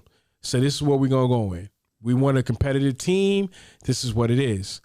And now he's switching to Ridder. He's switching to Ridder because they want to see what they got with Ridder. Well, you still got to run to make the playoffs. What are you doing? You got to stick with what you want, man. What do you want to do? And let me make this clear about Arthur Smith. I think I could tell you now, I don't know what he's expecting to see with Ridder. All you're going to do is run the ball. Ain't you going to run the ball? All they do during games, I'm going to tell you, I'm a Falcons fan. This is what they do. They run the ball with Cordell Patterson, hoping that he breaks one on a kick return or on a run. Kyle Pitts wasn't really developing well. Drake London is your best receiver, and for some reason, you still keep running the ball about 75 to 80% of the time, right? Every running back, there's 3 running backs back there in the backfield. I say about every one of them have at least 15 to 16 carries. Okay? Let me make that clear. So I don't know what this is going to entail, but you still have a shot to make the playoffs, and you're playing quarterback chairs again. After just last year, you realized Matt Ryan wasn't what you wanted, so you was going to go out and try to get Deshaun Watson, and that didn't work out because you tried to lowball him with a number. Let's call that what that was. And now you're stuck with Marcus Mariota. I think Mariota gives you the best chance. And they say Mariota's numbers ain't great. Well, Desmond Ridder's numbers ain't gonna get no better neither. What you think? You think because you saw Kenny Pickett and that the Steelers won that game. Let me tell you something. There's 2 reasons why they can do that. One, Mike Tomlin. Yep, you already took that one right in my mouth, right? Yeah. Mike Tomlin. Go ahead, D. So Mike Tomlin. Okay, Mike Tomlin. And 2, you ain't the Steelers. And matter of fact, there's another reason. And 3, you don't know what you're doing. So, I mean, you saw Kenny Pickett come in here. Let me make it clear. They made the change, but they were ready to deal with that. And that's after. How long has Ben Roethlisberger had been there playing? Like 12, 15 years? Yeah, about 15. So let me get this straight. And Roethlisberger won 2 Super Bowls. We went to 1 Super Bowl. And we lost it in an epic collapse. Probably the worst epic collapse ever in Super Bowl history. I want you to understand, you are not the Pittsburgh Steelers. Okay? You're not Mike Tomlin. You do not clearly have these players. Mike Tomlin, for what he's doing, God bless him, man. I don't know what he's doing. I swear if I was a coach and I wanted to learn how to coach in the NFL, I would go right up underneath him. And God forbid he figures out how to win 3 to the next 4 games and be 8-8. Because if I'm not saying it's going to happen as a diehard Steelers fan, but we're all thinking it as Steelers fans. What the hell would happen if he takes this team with Kenny Pickett and goes 500 and sneaks into a wild card game? Facts. Big time. Facts. So I think what they're looking at is like, well, we're going to go with this. I don't know if Arthur Smith is the guy. I really don't. I mean, this is his second year, and now he done switched from Mariota to now we're gonna see what Desmond Ridder. What's gonna happen with Ridder? What if he ain't the guy? So now we're gonna have to go back in the draft now and go get another guy and start over again. How's that gonna look to the fan base? Boycott. I'm telling you right now, if this goes to another horrible season of 5-12, and we're looking for Desmond Ridder, I would never go to a Falcons game again for a while. Until you show me you're all in. Because this isn't all in. So, I mean. So basically, you feel like they're quitting. They're punting the season. Yeah. Wait, okay, so usually when a team does this, right? Mm-hmm. Usually when a team does this, because I see it in basketball all the time, it's called tanking. Mm-hmm.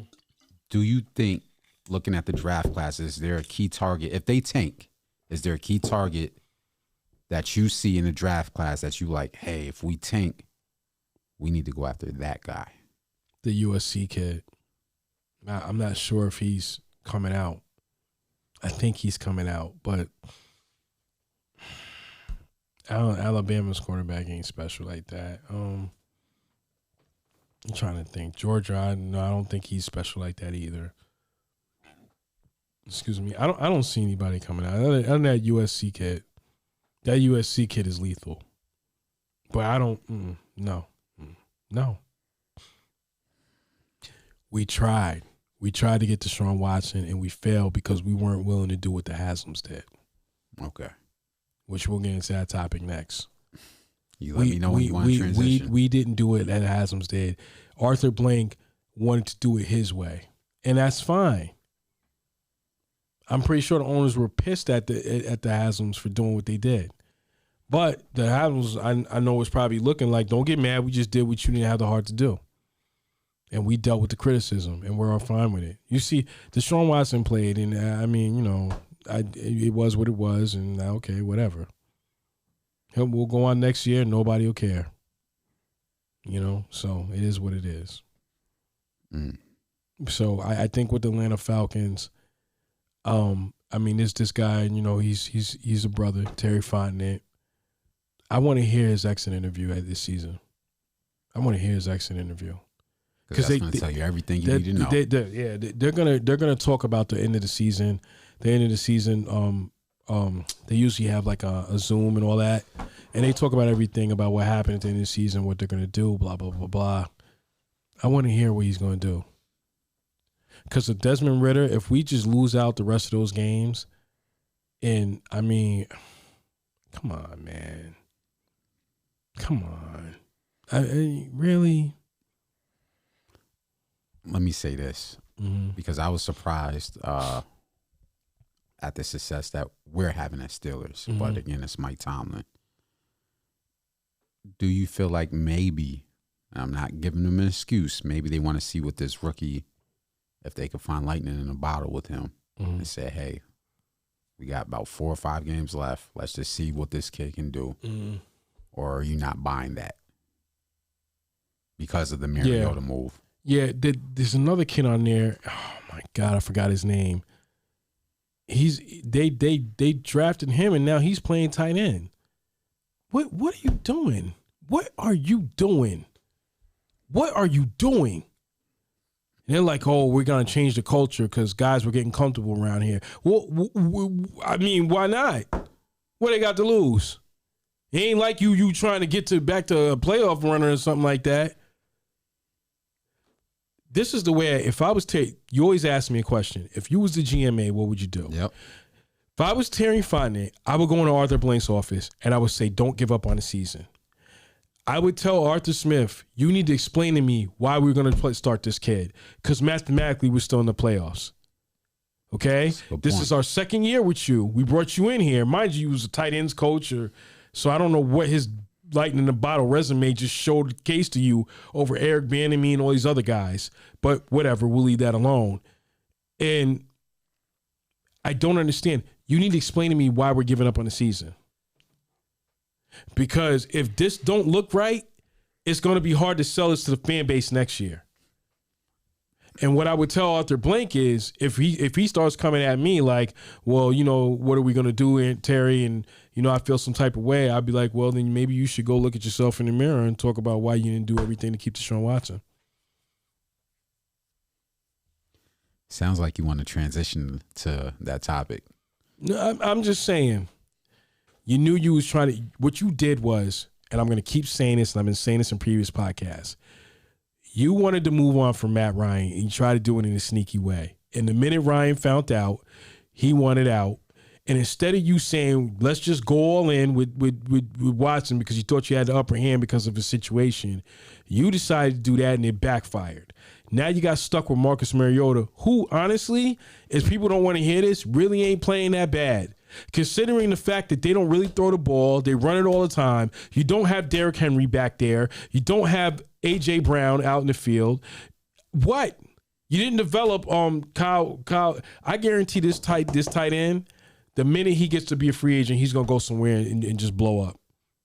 If the Falcons, if he comes back next year and he does his thing, like I think he's going to be in his third year. So he's probably got like 1 or 2 more years on his contract. If he doesn't, if Kyle Pitts, if he comes back and he doesn't do great and they let him go, watch him go blow up somewhere else. Just watch. Trust me, I'm a Falcons fan. I haven't seen it. Because that's what happened with Dion, Andre Rison, Brett Favre. We let them all walk out the door. And they all won Super Bowls. And what's crazy is, you know how sometimes we talk about marketability of a city? Mm-hmm. It's Atlanta. Don't tell me you can't market free agents to get them to Atlanta. Yeah. There's a business district. Florida isn't too far away, a few hours away. Yeah. North Carolina isn't too far away. It's a whole renaissance down there in the Georgia area as a state. Right. Before we go to the next subject, do you think they're having the same problem that the New York Knicks are having?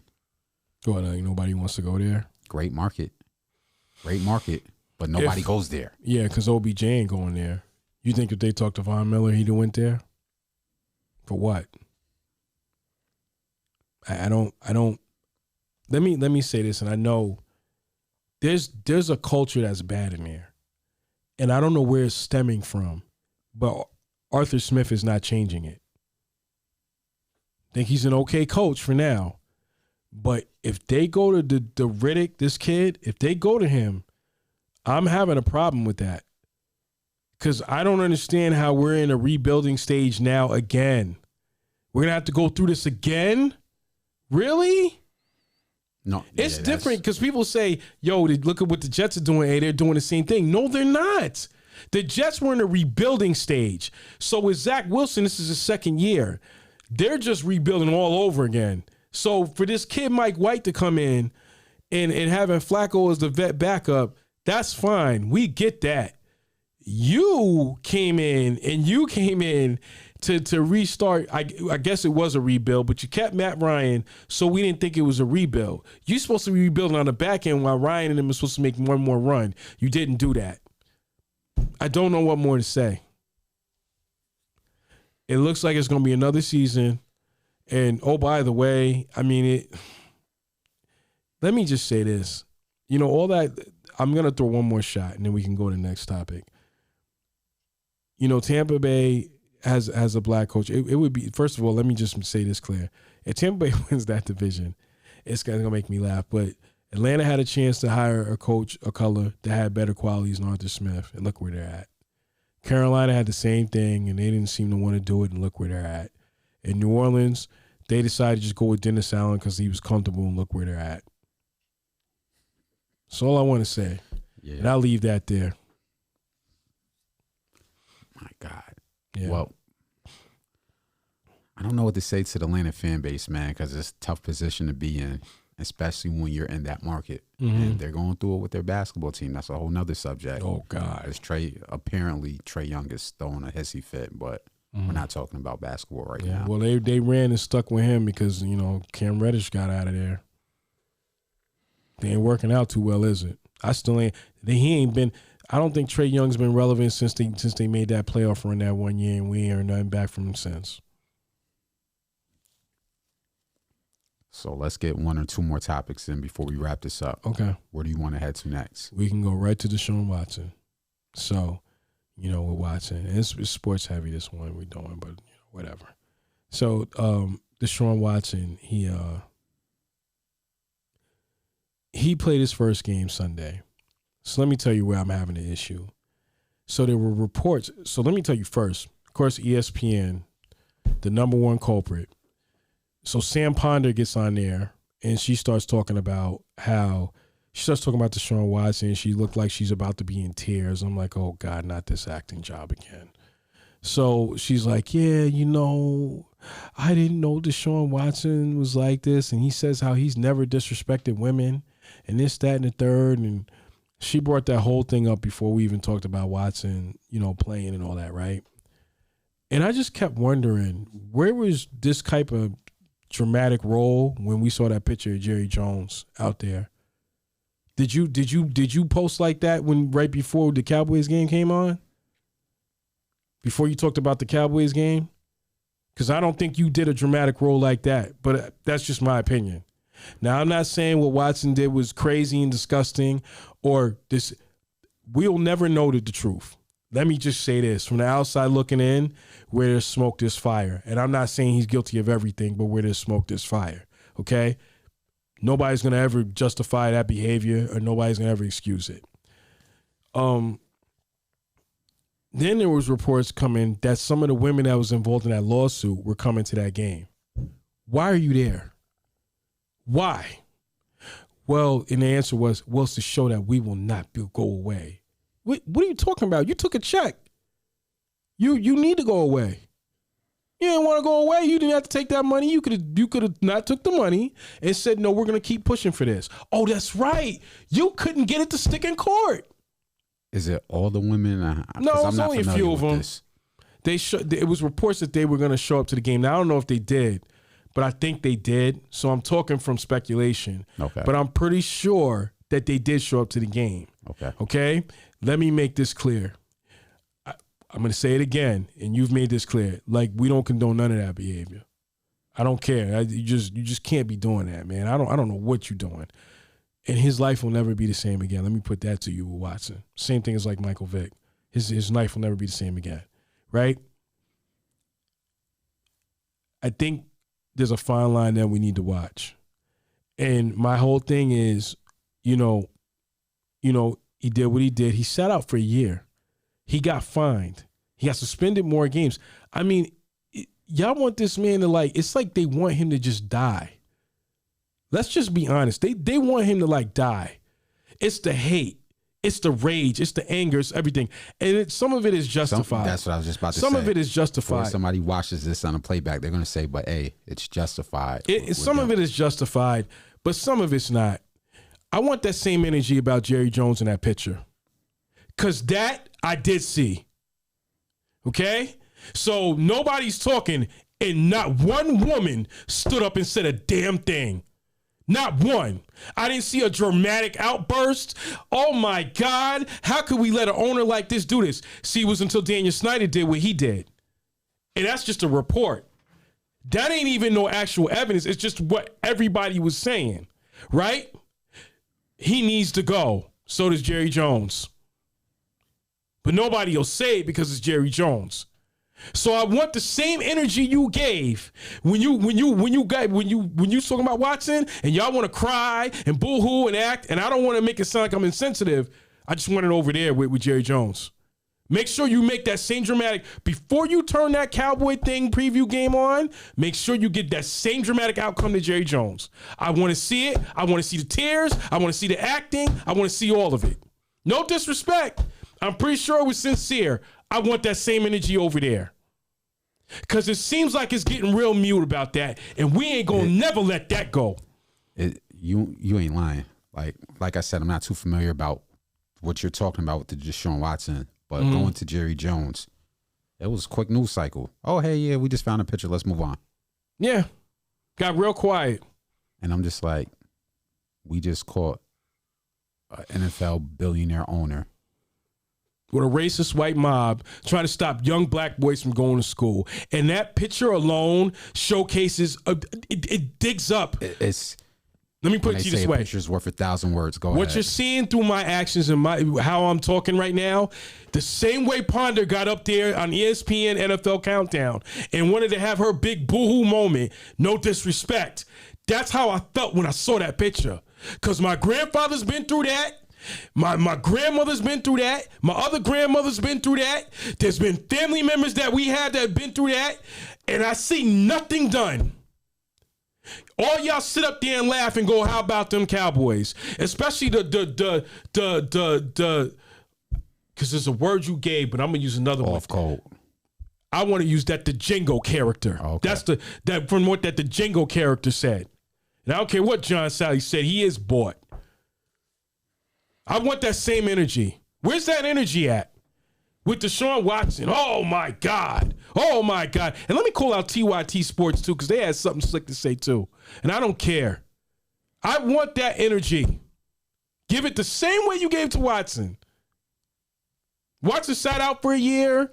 His life will never be the same again. It's funny. I want to see how much I can assure you. I'll be shocked if Snyder sells his team now. I'll be shocked. It's funny how that picture came out. Now we ain't gonna go there with that. It's funny how that picture came out from the Washington Post. Podcast. From the Washington Post. Remember I told you? I said there's more things coming. He ain't gonna go out. And mind you, when he does, I don't know what happened with the women. You know what you said? Not to sidetrack and not to get off topic. No, go ahead. Your exact words were something else is coming. Yep. And it's 2 weeks before this. Yep. And I want to make this clear. I see it coming. There's more coming. Because now there's reports that I think I saw today where they was talking about Snyder was sending private investigators to find out dirt on the owners. The whole time he's been trying this. This is even before all this happened. I know how he moves. I've seen owners. What he's doing is nothing new. Okay, he created a toxic environment, which, to be honest with you, being a predominantly let's just say this, me being the few people of color in a major business corporation, I'm not shocked at what I'm hearing about out of Washington. Who cares? Mm. I don't. Let me put it to you this way: it's when I hear about the women complaining, I get it, but welcome to Black people's world every day. That's my answer to that. That's my way of saying that. I think sometimes when I come across, I feel I sound insensitive to women and their pain and some of the struggles they go through. We go through that every day. We're harassed every day. We're held to different standards every day. We're told to shut up and just go along with what's going on every day. And I'm speaking from personal experience. Some people that see this podcast know what I'm talking about because they know where I'm at right now. And we go through that every day. So I don't care. I just want to make it clear. The same energy that everybody had when Deshaun Watson stepped on that field Sunday, I want to see that same energy with Jerry Jones. I ain't listening. And I'm kind of like, in the great words of, I don't agree with everything she says, but in the great words of Michi X, I can't care about everybody else when our own people is getting hurt. Can't care. So till you go hold that other owner responsible, what you want me to do? You're clearly comfortable with it because I don't see you making out dramatic crybaby roles about that. That's going to be a... And it's tough. I'm probably going to catch criticism. I just don't care. Whatever. Yeah, no. The point I'm making is that's going to be a tough, I don't know how to formulate it, but they're going to say, oh, well, two things could be true at the same time. Mm-hmm. But it's just like you said. Mm-hmm. So with Deshaun Watson, I made my position clear. Mm-hmm. You know, I feel bad because he got my same name. It's spelled the same. No relation. Right, you know, but right. I don't stand behind his actions. On my end, I'm not speaking for my partner. I'm speaking on my end. Right. I don't stand for his actions and what he's going through. You put yourself in that position. Mm-hmm. But I agree with you on what you just said. The same energy that some of you analysts who get on these networks or have about Deshaun Watson, rightfully so, before you try to email me. Right. Justifiable, rightfully so. I have no complaints. We just want that same energy to Jerry Jones. Mm-hmm. And he ain't the only one. Facts. And we're not just talking about NFL. Facts. We're talking about the whole structural situation. Yeah. But since we're in sports, obviously, we're talking about it shows in the hiring, man. It shows in the hiring. It shows in the hiring. It shows in all of it. We're their assistant coaches, we're their players, but the minute it's in the office, they don't want us there. And we're at such a small level as far as sports because we're just on the media side and people don't pay attention to media. We're just the reporters. And, reporters get a bad rap because sometimes they do put out negative stories. Right. But let me say this. Reporters are like flies on the wall. We see everything. Trust me. You are you might get certain what they call them shock journalists that throw out BS pieces, but the ones with integrity like Deshaun and Azar from NBA Online, who doesn't write those shock journalisms. When we go around, we see a whole bunch of stuff that we won't speak on, and we're just analyzing, saying, "Wow, it's only been 11 years in sports media. Yeah, wow, this is what's going on behind the scenes." And we're not just talking about one situation. Yeah. We've been on lower levels. We've been on what's it called, mid-tier. Yep. We've been in professionals, multiple programs, and we're just like shocked. Wow. We just. These are the hiring practices. This was going on. This was going on with the media aspect. Yep. Okay, noted. And let me say this, and we I can't tell you how many conversations I've had with numerous coaches, and I would never share. Even if we just stop talking today, I still just, it's our integrity. We have me and you have a difference from those other guys. Those guys are journalists. They don't care. They'll expose whatever just to get to the topic in the story. We come from a culture that we don't do that. Like you was taught and knew better. And I guess it's the word of snitching. We just don't do that. What stays with it, between me and that coach and us and that coach, that's what stays with us. And it don't go nowhere else. I'm not going to say situation, but there's a situation that I would never let leak out. It leaked out, and when we saw it, we already knew about it, but we just didn't leak it out.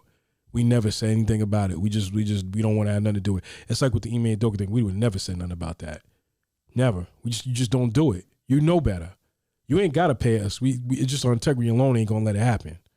So that's just what I wanted to say about that, to piggyback off what you're saying. But let me just make it clear. Like I said, I understand and I agree with the way that they feel and what they're saying about Watson. Because like I said, man, I can't condone that. I can't defend him in any. I'm saying this on my end. Crazy. I can't defend Deshaun Watson on any level. Yeah. He put himself in a situation. Right. Yeah, but I got no words for it. I have a problem with he stepped on the field. We've moved on. Just like how we had to move on from that. Just like how we had to move on every year from them not hiring black coaches. We move on from it every year. Okay? So I understand your pain. I'm just telling you I need that same energy over there. That's basically my point. I wanted to just say one more thing. Did we have another topic? We didn't? So I saw something I watched a Pivot podcast. I needed to bring this up today. Shouts out to Brian Clark, Shannon Crowder, and Fred Taylor, who, created the Pivot podcast. And they had Wallow on there. Okay. And I just want to leave a message to these young black men. Because I think and black women, I do. But I think for young black men, because I think we never really, other than the podcast with the ones that look like us, we never really had these conversations. Wallow said something today that like kind of struck a nerve, and it kind of it hurt bad. So when he said it, so he said, he said one of the worst things that happened was he was in jail, right? Mm-hmm. Not in jail. He was out of jail. So he said, him and Gilly had done a lot of big things. He said that one of his old heads called him. He said, "Yo, man, I'm getting up out of here."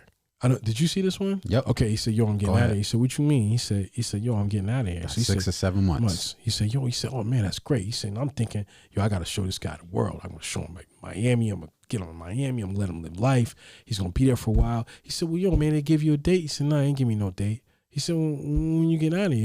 He said, "Soon, man." He said, "I got cancer." So he said, it killed him to see. The only way that he was going to get out was through death. Right, through death of cancer. And he was just happy that he was going to die and he was going to get out. Let that be a message, a lesson and a message. It flew over so many people's heads. I know it did. And that like kind of like it kind of struck my heart, son.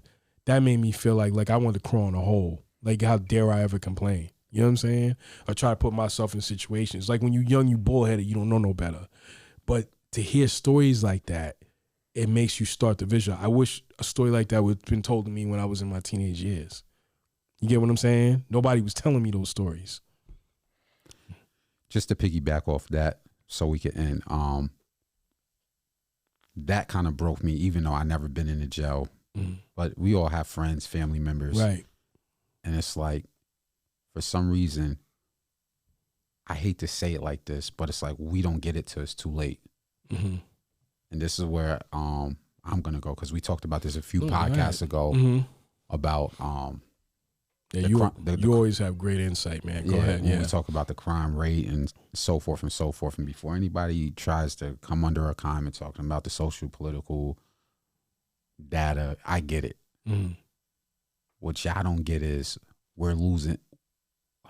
The best way to put this is, if social politically we're going through what we're going through, and systematically, then basically what you're telling me is combine what we're doing on the other end. We're wiping. I hate to say it like this because it's going to sound bad, but we will be wiped out within 100 years or less as black men. Right. As black American men, because I understand that there's black people in other countries and other cultures. But just us as an ethnic group, we're already outnumbered, I want to say 7-1 by the time we hit 18. Jesus. By the time black women and black men hit 18, the chances go from 1-1 to 7-1. What are black women? Black women outnumber us, I believe, either 4-1 or 7-1, but I want to say 7-1. I just don't have the statistics. But with mass incarceration, you know, and then we're still looking at it with all these murders. You guys are willingly just walking into 25 years of life. Like I said, now we didn't have social media growing up.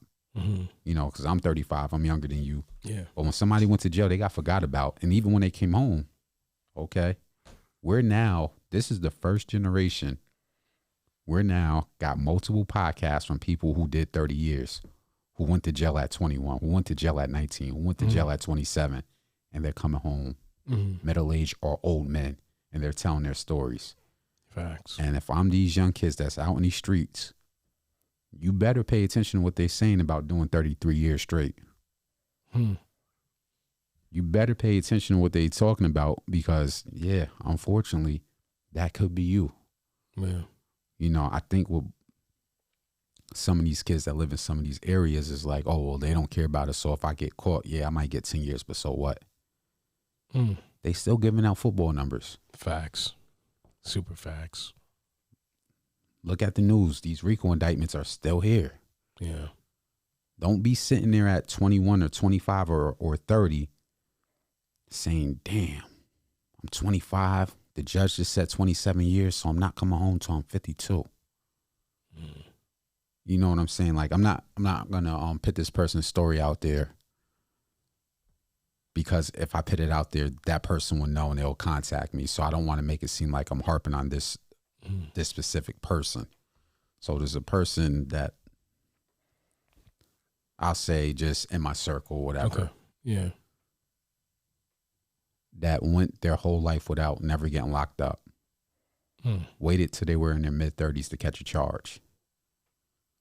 And I was just so dumbfounded by it, because I'm like, I'm not saying they weren't doing stuff illegal before, they just never got caught. And maybe that was a situation.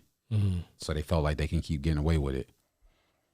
But got caught, had to do a certain amount of time. I'm not going to say the time, because then again, you will look into it and know what I'm talking about. Right. But got hit first time, gave him a number. I was like, oh, shit. Luckily, because it was his first time, he was able to do programs and get out early, but that could have went left real quick. Catching your first offense at 30 something. You people that's out here doing stuff that thinks, oh, well, we're in a different age. It's more easier to get caught now. They already said it. They already said right now it's the easiest time they ever had as police officers outside of snitching. I understand there's the whole videos going around of people snitching. Not talking about that. They show how easy it is for them to create fake social media accounts and sit back and watch y'all talk about selling drugs on Instagram. They talk about their infrared bots and technologies that they have that can show how hot your house is in certain areas to know if you're cooking in it or not. It's the easiest they ever had at locking black people up. Right. So if you want to voluntarily walk into there and give them your life and your rights, by all means. But just like what you said with Wallow, he's trying to give you these prison stories, not as clicks and likes to oversaturate his story, but that man really did 20 years as an adult plus his childhood. You would be a fool not to look at that and take a lesson from it. His friends told him, I have 6 to 7 months and I'm finally free. And he said, wow, man, I can't wait to show you the world. Yeah, man, I'm going to die. Death tasted sweeter to that man than prison. That's crazy. God damn. Yeah. You got anything else on that?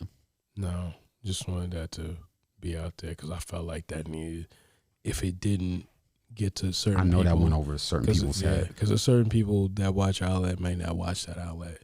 So I just thought it needed to be out there. And let's be clear, because somebody might say, well, y'all just spend all this time talking about sports. This platform is built by 2 black men who were born in a certain generation. I was born in the 80s. For us, mass incarceration, Reaganomics, and the crack era. Facts. My cousin was born before me at the tail end of a certain decade that led into that. Yeah. So when we build this platform, we're not just talking about sports. We're talking about everyday occurrences within what we see in our communities, as well as hip hop, which feeds straight into that, which is our base, as well as entertainment. So that's why we're ending on this. So before the people who follow us get confused, well, where did that come from? Talking to 2 black males born from that area who, this is our life stories. Right. This is our community. And I think it's even good that you brought that up, because now we're reaching the age as middle-aged men that we're trying to talk to the youth. Yeah. So I think that was a positive message to try to reach out to the 15-year-olds that's thinking about that. Hey, man, you don't want to be 15 and the judge is telling you you're not coming home to 45. Right. Got anything else? No. Episode 13, man. Yes, sir. We got a lot more in the works. So got dope. some dope content, some more collegiate content. I got an interview coming up that I'm not going to speak on until it's really solidified. But if it's solidified, you'll know, because it'll be happening next week. Just stay tuned. Covering a lot of sports, hip hop, fashion, political events, current events. Got a lot in store, man. But until next time, with your host, Deshaun, a.k.a. Son of a Jones. Other half, Azar Johnson. Stay blessed.